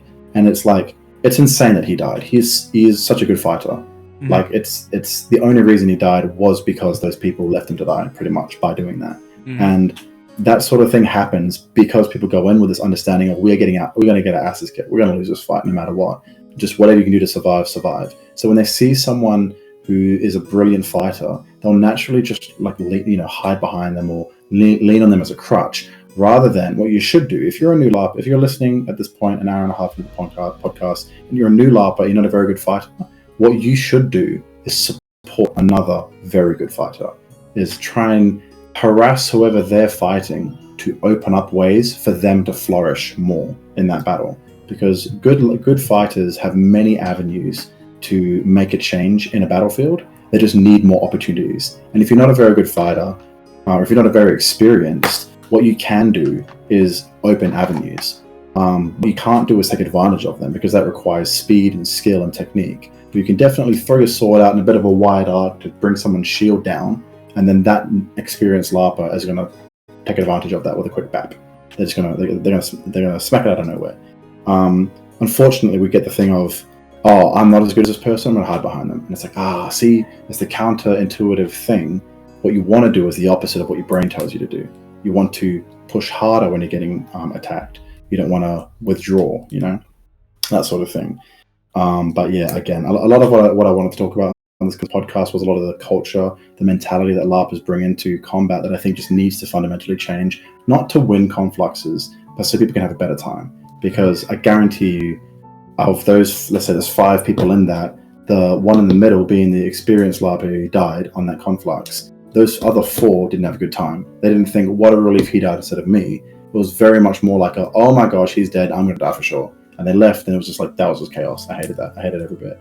And that veteran LARPer, so he probably would have had that big of a salt towards it. It's just, I died, look at that. Would have more been of, man, I can't believe I just died in that. That was just ludicrous. I shouldn't have died. No positive experiences from the roleplay of death. Whereas all I want, I think my biggest thing that I could hopefully bring in to the Concord in my own little way, with whatever little effort I do, is make it so that, like I said a few times already, we put everything we've got into it. We lose 15 people, but we still lose the fight. It's like, was it worth it? Well, mathematically, we stacked our bets and we lost, but story-wise, everyone there knows. They're like, we did everything we could and we still lost. There's no salt in that. It's just we rolled our dice and we rolled ones. So be it. We understand how. There's no way we could have done that better and won stronger. Yeah, that's the sort of thing that I want people to approach it like that. Yeah, to pull it back around to fitness stuff in a way, like. When you've had a good workout, because there was a span of time years ago where I was going to the gym like every couple of days, and I very much, after the first time where I got home and I just laid down in a pained mess because I'd not done such intense like weights especially, but over time it turned into like, I'm coming out of the gym and I'm feeling like really, really good. Like, I'm in pain and the burn's there, but I'm like, no, this is it's the same thing like when you really work hard on like any kind of like writing project or anything, when you're tired and you're sore, but you'll feel positive because it's the feeling that you have done a good job, that you've done good work. So it's the same thing I see with this is, You can go into a big fight, you can have losses and still lose, but as long as overall you have actually given your all to everything you can, everything was in place that you needed to do, and it just didn't work out, you can't say that you didn't try, because by fuck you did. Yeah, exactly. And that is the role play story interactable element that I think in all the situations that I've had, because those moments are pretty rare. Moments where you put everything that you can into it and you still lose are pretty rare, which is why I say I've no doubt that implementing the order of battle that the college, the military college, is trying to bring about is going to make it gives us the structure to do much more detailed battle plans and also have the flexibility to respond to various things that can happen. You know, someone could throw a nuke in the middle of it, and I'm confident I can be like, oh, cool, I've got 4 units remaining. I'll just throw them into the middle. Now a battle plan is still good. You know, like there's ways to respond. Not only does the order of battle provide stronger structure to allow better things to happen, which will allow us to win confluxes, I also think that by applying this and doing more things, we can still enjoy losing. We can still learn stuff from it and love the role play from it, because I think just in general, actually this is another good thing that I wasn't sure how I could bring it up, but it's just on the theme of what do you call it, attitudes that are in Concord that I think need to change. Concordian heroes need to start not being so precious with their own lives, because which is it's a thing, right? Like it's like you know that the objective that you're going against, you know, let's say the field marshal is like, oh, you know, we're probably not going to win this one, guys, let's just do our best. I'd be like, I'm staying behind then, dickhead. Like, if you think we're not going to win it, why would I bother risking? Like, if you think the odds are so, it's one thing if it's we're stacking everything we've got, there's still a chance we'll lose. I'd be like, let's do it. You know, hard bastard energy. Like, oh, we're going in. I don't give a crap. We might lose, but we're putting everything we can in. Let's go. But if the person at the front, the person who knows all the information about it is saying, we're all probably going to die, I'm going to be like, well, then I'm going to stay home, my man. Yeah, because it's the wrong way to put it. Like, you don't go, we're all going to die. It's going, the odds are real big here, but we're still going to do everything we can to achieve it, because why wouldn't we?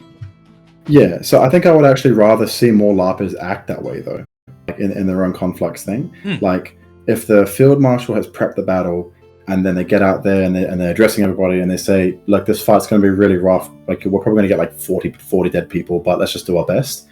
I would rather, like, if I had a warband of 15 people, I'd be like, all right, we're going home. I'm not doing that. And like, what do you mean? You're leaving? It's like, this guy obviously doesn't believe that we're going to win this. Why would I risk my people for this objective? What even is the objective? Is it a good objective? Do I think that the objective is worth it? Like, if we're going out to do a conflux and it's in an area that we can't even take it, you know, like, oh, let's say the conflux is, if you hit this port, you know, hard enough, then you can burn down their food stores. And now the army in the next season that you're going to roll in there is going to wipe out their army because they're going to be at half strength or something like that. But then our army isn't in a position to actually take advantage of that. I'm like, that's a wasted opportunity. We're just spending lives for nothing. Like, we're making an advantage that we're never going to be able to take. Why would I waste my lives on that? Why would we spend our lives? Why would we risk it? I don't want to do that. I want to leave. And I would rather see more LARPers roleplay that as, what? This is a stupid idea. I'm not fighting for this. And then just turn around and go. Because what should be happening is, this is the reason why we're here. We're doing it so that we can do this. All of you are going to have different jobs, and this is what they're going to look like. And this is how we're going to achieve this objective. Now, this objective isn't that important. We can afford to lose this. We can afford a minor victory in this. So, if you're in a situation that's really bad, play defensively, fight defensively, you know, preserve your lives, because losing 12 people in this fight is not worth the major victory. But if the major victory is worth it, then by goodness, you should be rallying your forces into it. This is our last chance to take Baelig's, what is it called? Baelig's Holdfast? Yep. The big castle in Iron Valley. Yep. This is our last chance to take Baelig's. We're going to run in there, we're going to burn down their supply store, we're going to blow up a big batch of gunpowder, I don't know, and that's going to give us the opportunity to take back our homeland. You know, this is going to be the hardest fight we'll ever have, but we're going to do it so that our family can have their homeland back. Me as a board of iron, I'm like, fuck it, let's go. I'm in. You know, like, if that's the cost of it, I'd be like, I would like my name to be on the big stone plaque of heroes who died to give the Iron Valley their homes back. But you got to convey that. you got to convince people that that's worth it. Because once they have that fire in them to accomplish that objective, despite that high risk, maybe even the guarantee that they're going to die. If you put a unit in the front and center, and you tell them you're going to be in the thickest of this, some of you might die very quickly. Do your best to rotate out, whatever. Give them advice to survive. But if you communicate that intensity, people can respond with the right energy in order to still accomplish their goal. Yeah, you might even find that the people who stand in the worst of it, like, I need a volunteer. I need a unit to volunteer themselves in the most intense of the fighting, and you will probably receive the most casualties, but will support you and get you out of here so that you won't die on the battlefield. Then you'll find people who are inspired by your honesty and your drive and your commitment to winning the battle, solidly. And then they'll be like, oh yeah, I'm there. I'll do it. I'll spend my life for that. Because that's what we're here to do, right? We're Concordian heroes. We're not there to, some people are there to play the money game, so they don't want to die. Fair call.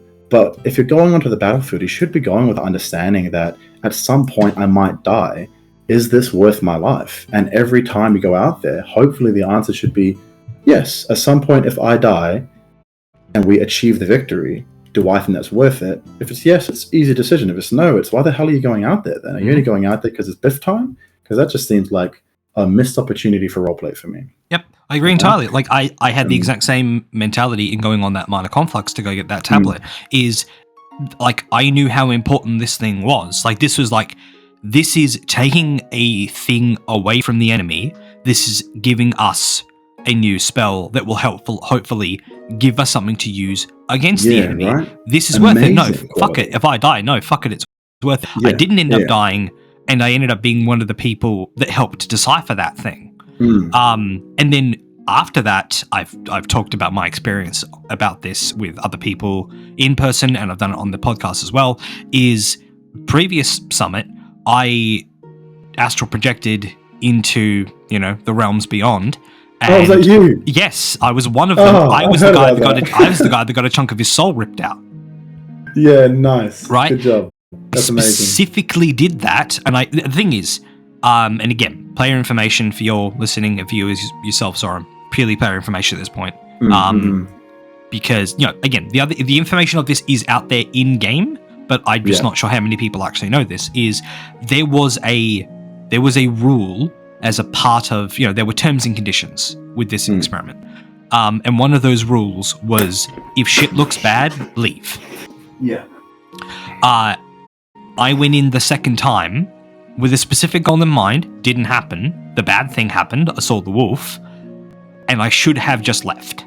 Right? I should have stuck to that rule and just left. I chose not to because I saw an opportunity.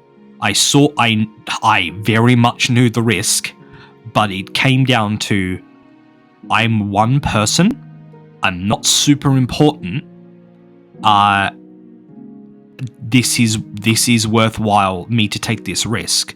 I was still careful. I was still thing on my feet, trying to find a way to deal with the problem. I didn't have a lot of tools at my disposal, but I still tried.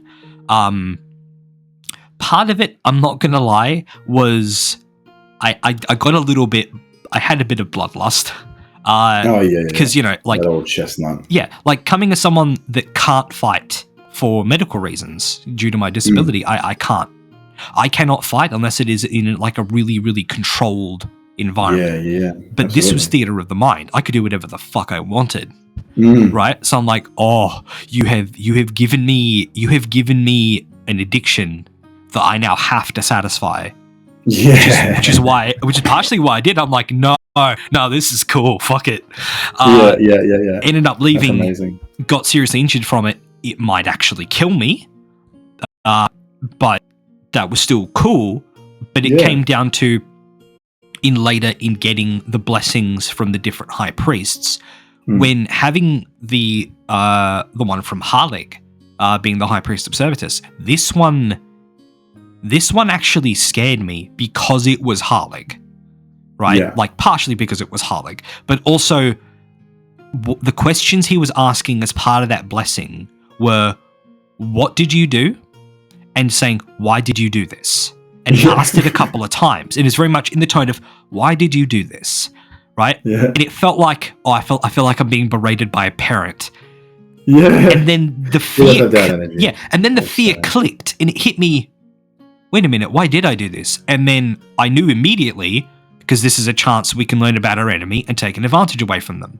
My life was worth the sacrifice, regardless of the heresy of it. Because that's your consideration, right? Like, this is the thing that you want to. I've been called out on saying this before because I've said it a few times, that the culture of the Concord, they're approaching different things. It's like, because my thing was, we're the heroes. Why the hell are we going out to the conflux and trying to save our lives? We're doing this so that the farmers out in that region don't get raided, don't get killed. Yeah. We're coming to the Concord in order to protect those people. So why do we come to the Concord and then pussyfoot around objectives and death and risk? And I'm like, realistically, we should be spending our lives like in a meta sense. We have an unlimited amount of player characters that we can bring into the game. We don't have an unlimited amount of major confluxes to attempt and win.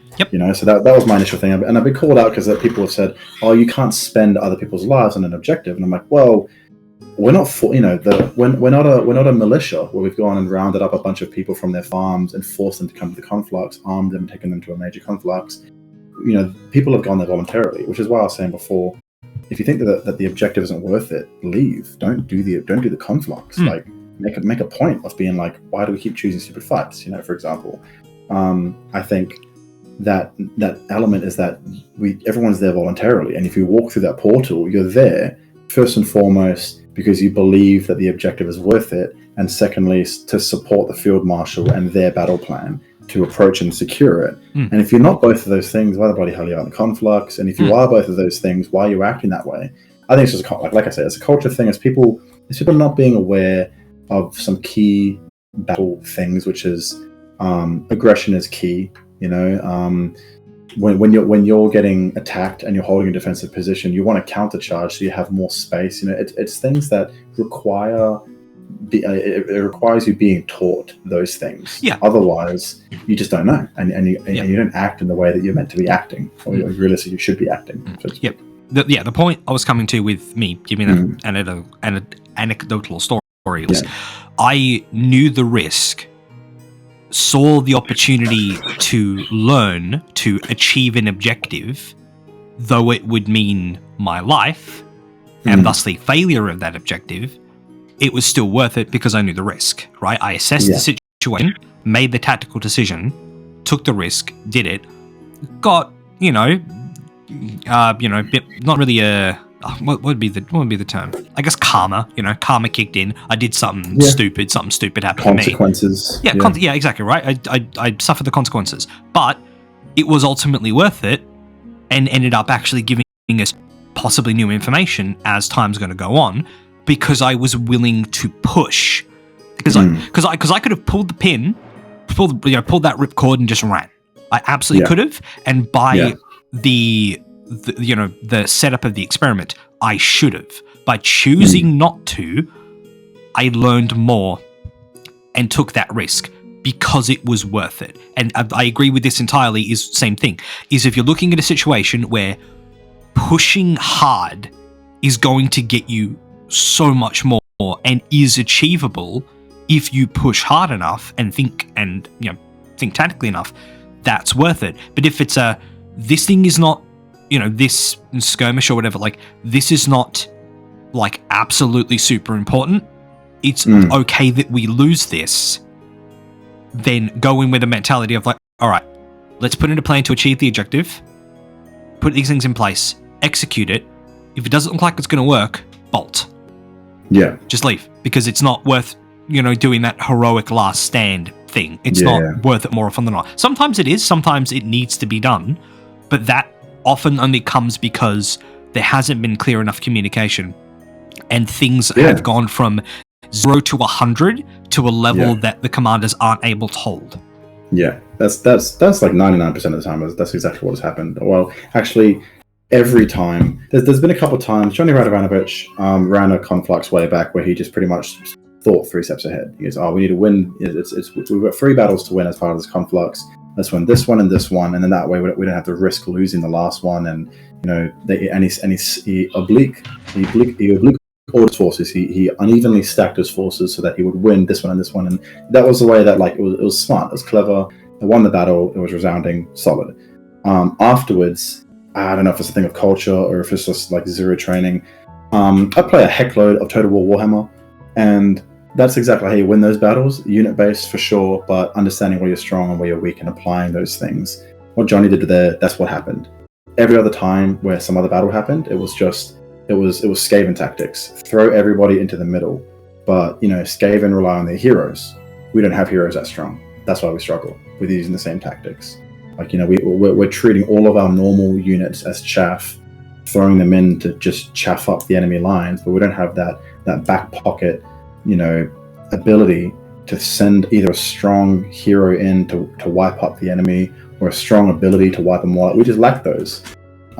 So yeah, all the times that I've thought of, and people have applied this sort of thinking of the next couple of steps, thinking of using their resources, explaining the purpose so that people are able, because they are the resources, they need to understand why they're doing a certain thing, explaining that purpose into people. That's when we can really flourish, I think, as LARPers. So the overarching thing would be to, as a LARPer, the first thing that you should do to make confluxes more successful, let alone better, but more successful, is to try and understand exactly what you're doing in the moment that you're doing it. Are you attacking or are you defending?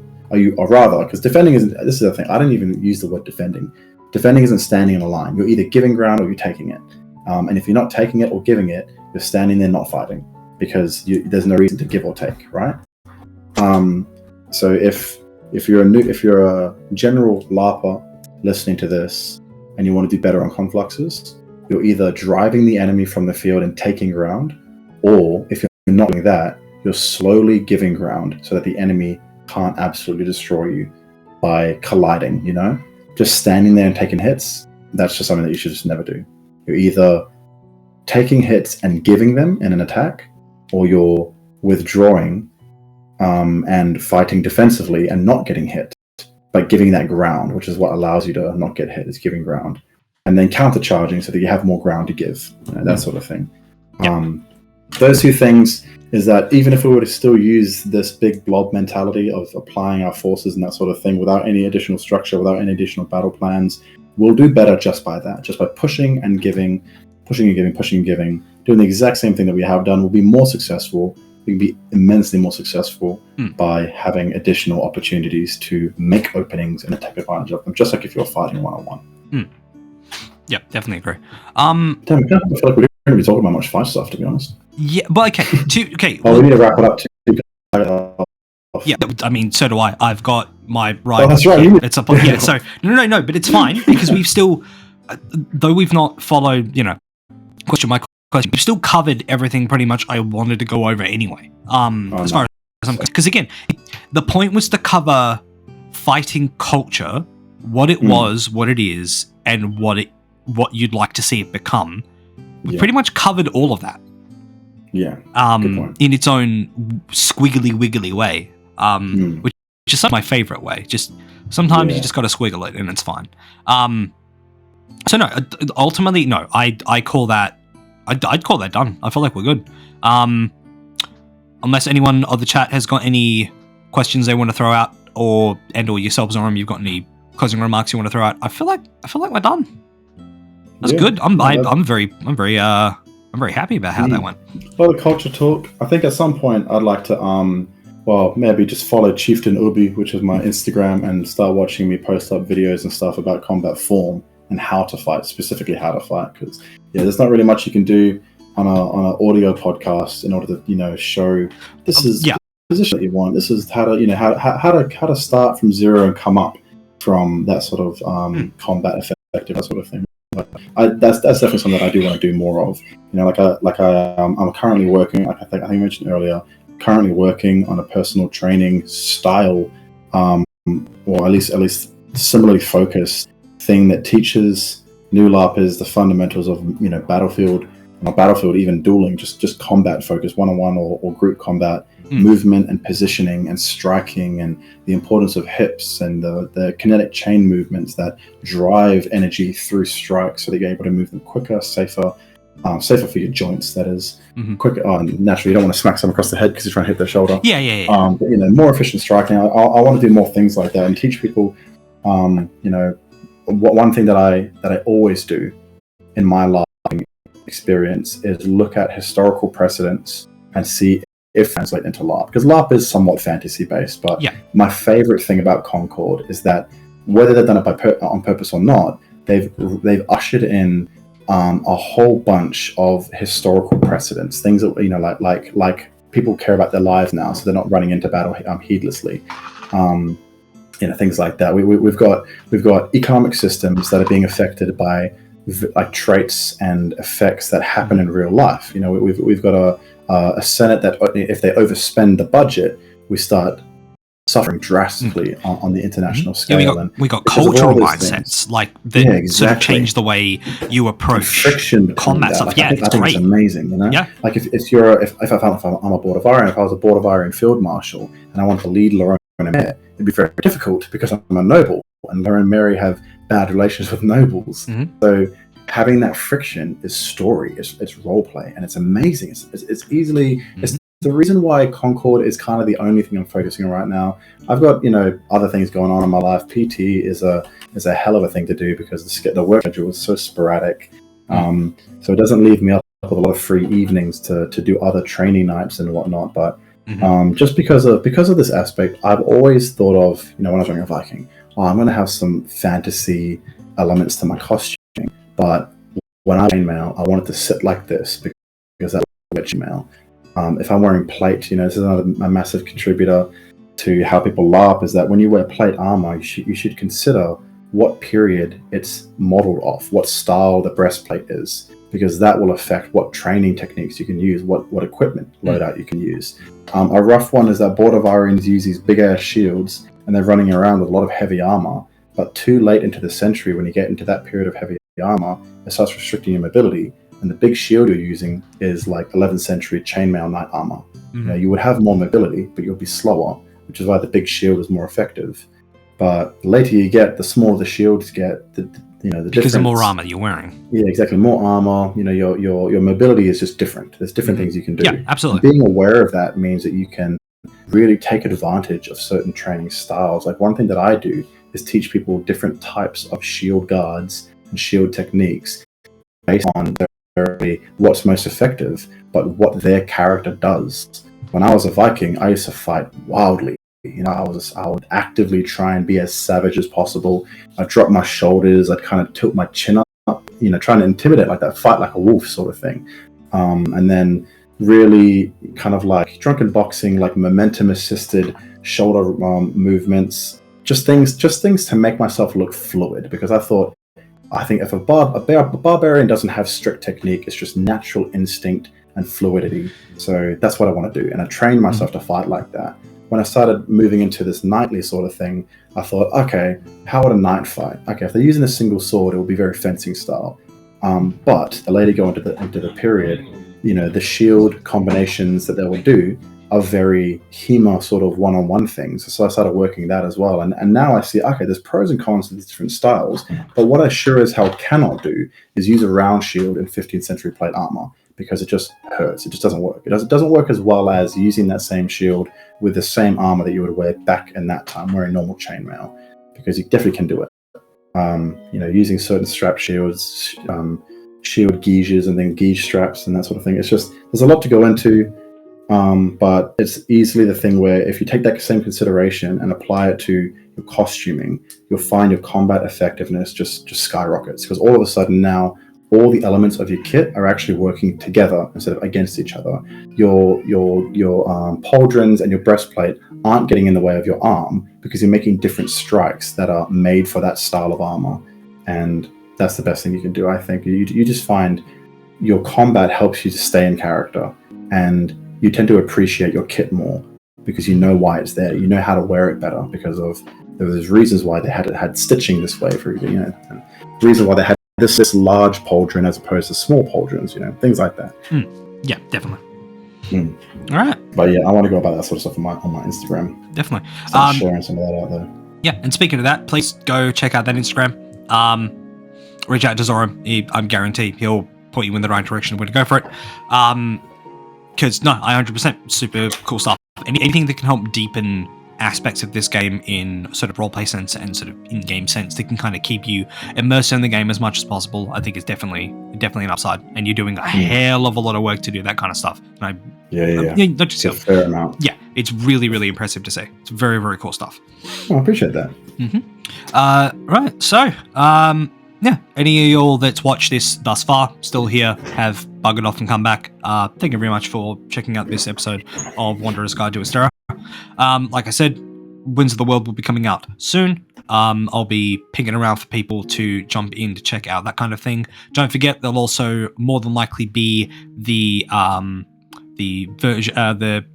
group that Matt Owens tends to put together on Facebook through the live stream, roughly hour and a half long, of people of going through, what I like to call the speed run.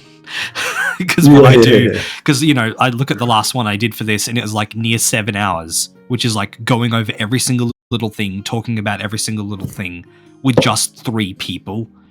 They've got the full, 6-ish, looking at like, 5 to 6 people going all through it in an hour and a half, getting through thoughts. Like it's the speedrun version, and I appreciate it so much because it is also really, really cool. I thoroughly enjoy checking it out every single time. So yeah, very much, as I said right at the beginning, buy your tickets, submit your character if you need to. Premium pack stuff is open. Go look into that. Go look at Sam's post.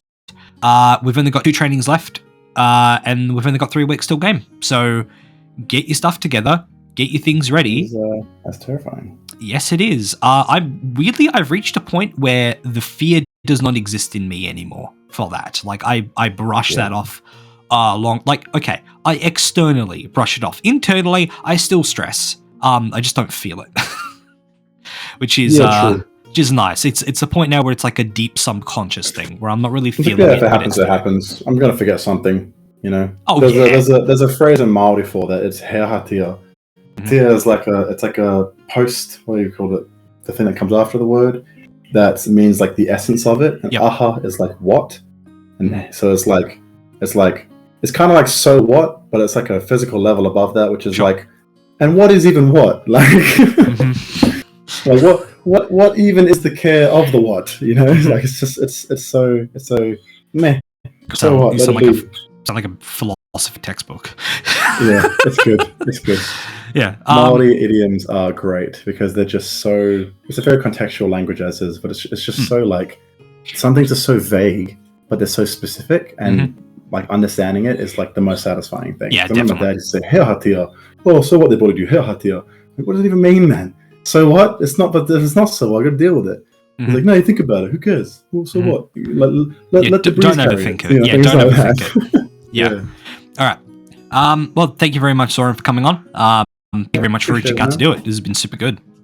Yeah, I really enjoyed it. I feel like I waffled too much, but I think it's just a new thing most of the time. Nah. Look, I've said it before. I had Stuart on for like episode 2 or episode 3. Oh man, and like ages.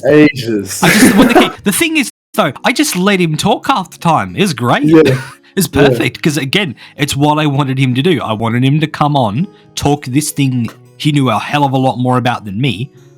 I just let him go. Same thing with this. Like I'm not a combatant. I have an understanding of tactics. I have a half decent tactical mind. I know I do. But it's seeing it from the perspective of someone that's been in the fights, not just in Concord, but overall much longer than myself, was still very much worth having on to waffle on specifically. I think that went well. Yeah. No, yeah.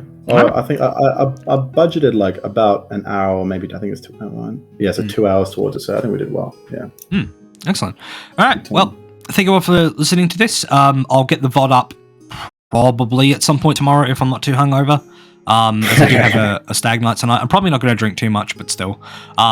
I'll try to get the VOD up on YouTube as soon as possible. That being said, though, you can always still watch it here for, I think it's available for about a week, maybe 2. I would probably assume just 1. So check it out. Spread it around. There's a lot of really, really good information here for pretty much every single combat individual. Whether you agree with the points raised here or not, there's still a lot of good information, I think, here to observe pay attention to, listen to, and consider, because getting multiple perspectives on a situation, especially if they're different, helps you to form your own opinion and thusly have a stronger conviction to that opinion. At least that's how I approach things. So thank you all so much for coming in. Hit the follow if you like. It's entirely free if you have a Twitch account. Doesn't cost you anything. Same thing with YouTube. Subscribing costs you nothing. Liking costs you nothing. It's not a case of reaching any goal so that money starts coming through this thing. That's not my intention. My pure intention is, by doing that, it's encouragement to me. Watching this is encouragement. Watching the YouTube VOD is encouragement. This is all encouragement to continue doing the thing. If you like the thing I'm doing, you like what's here, do that because it's encouragement. Any criticism, same thing. Drop them in comments. I'm working on addressing one of those, a comment now specifically, in my own way as best as I'm able, because I do value that kind of thing. So if you've got it, drop it, because it does matter. Whether I acknowledge the comment directly or not, believe it or not, I'll probably be working to try and do better on that thing as best as I am able. Yeah, thank you very much. Appreciate you all coming. I gotta go because my ride's gonna be here in like 30 minutes, a little less than 30 minutes. Nice. So I gotta mosey hardcore. Yeah, thank you all so much. Enjoy the rest of your evening. Enjoy the rest of the day. Whenever you're listening to this, happy summit prepping. It's coming. Get your stuff done. Yeah, y'all take care. See you, man. Have a good one.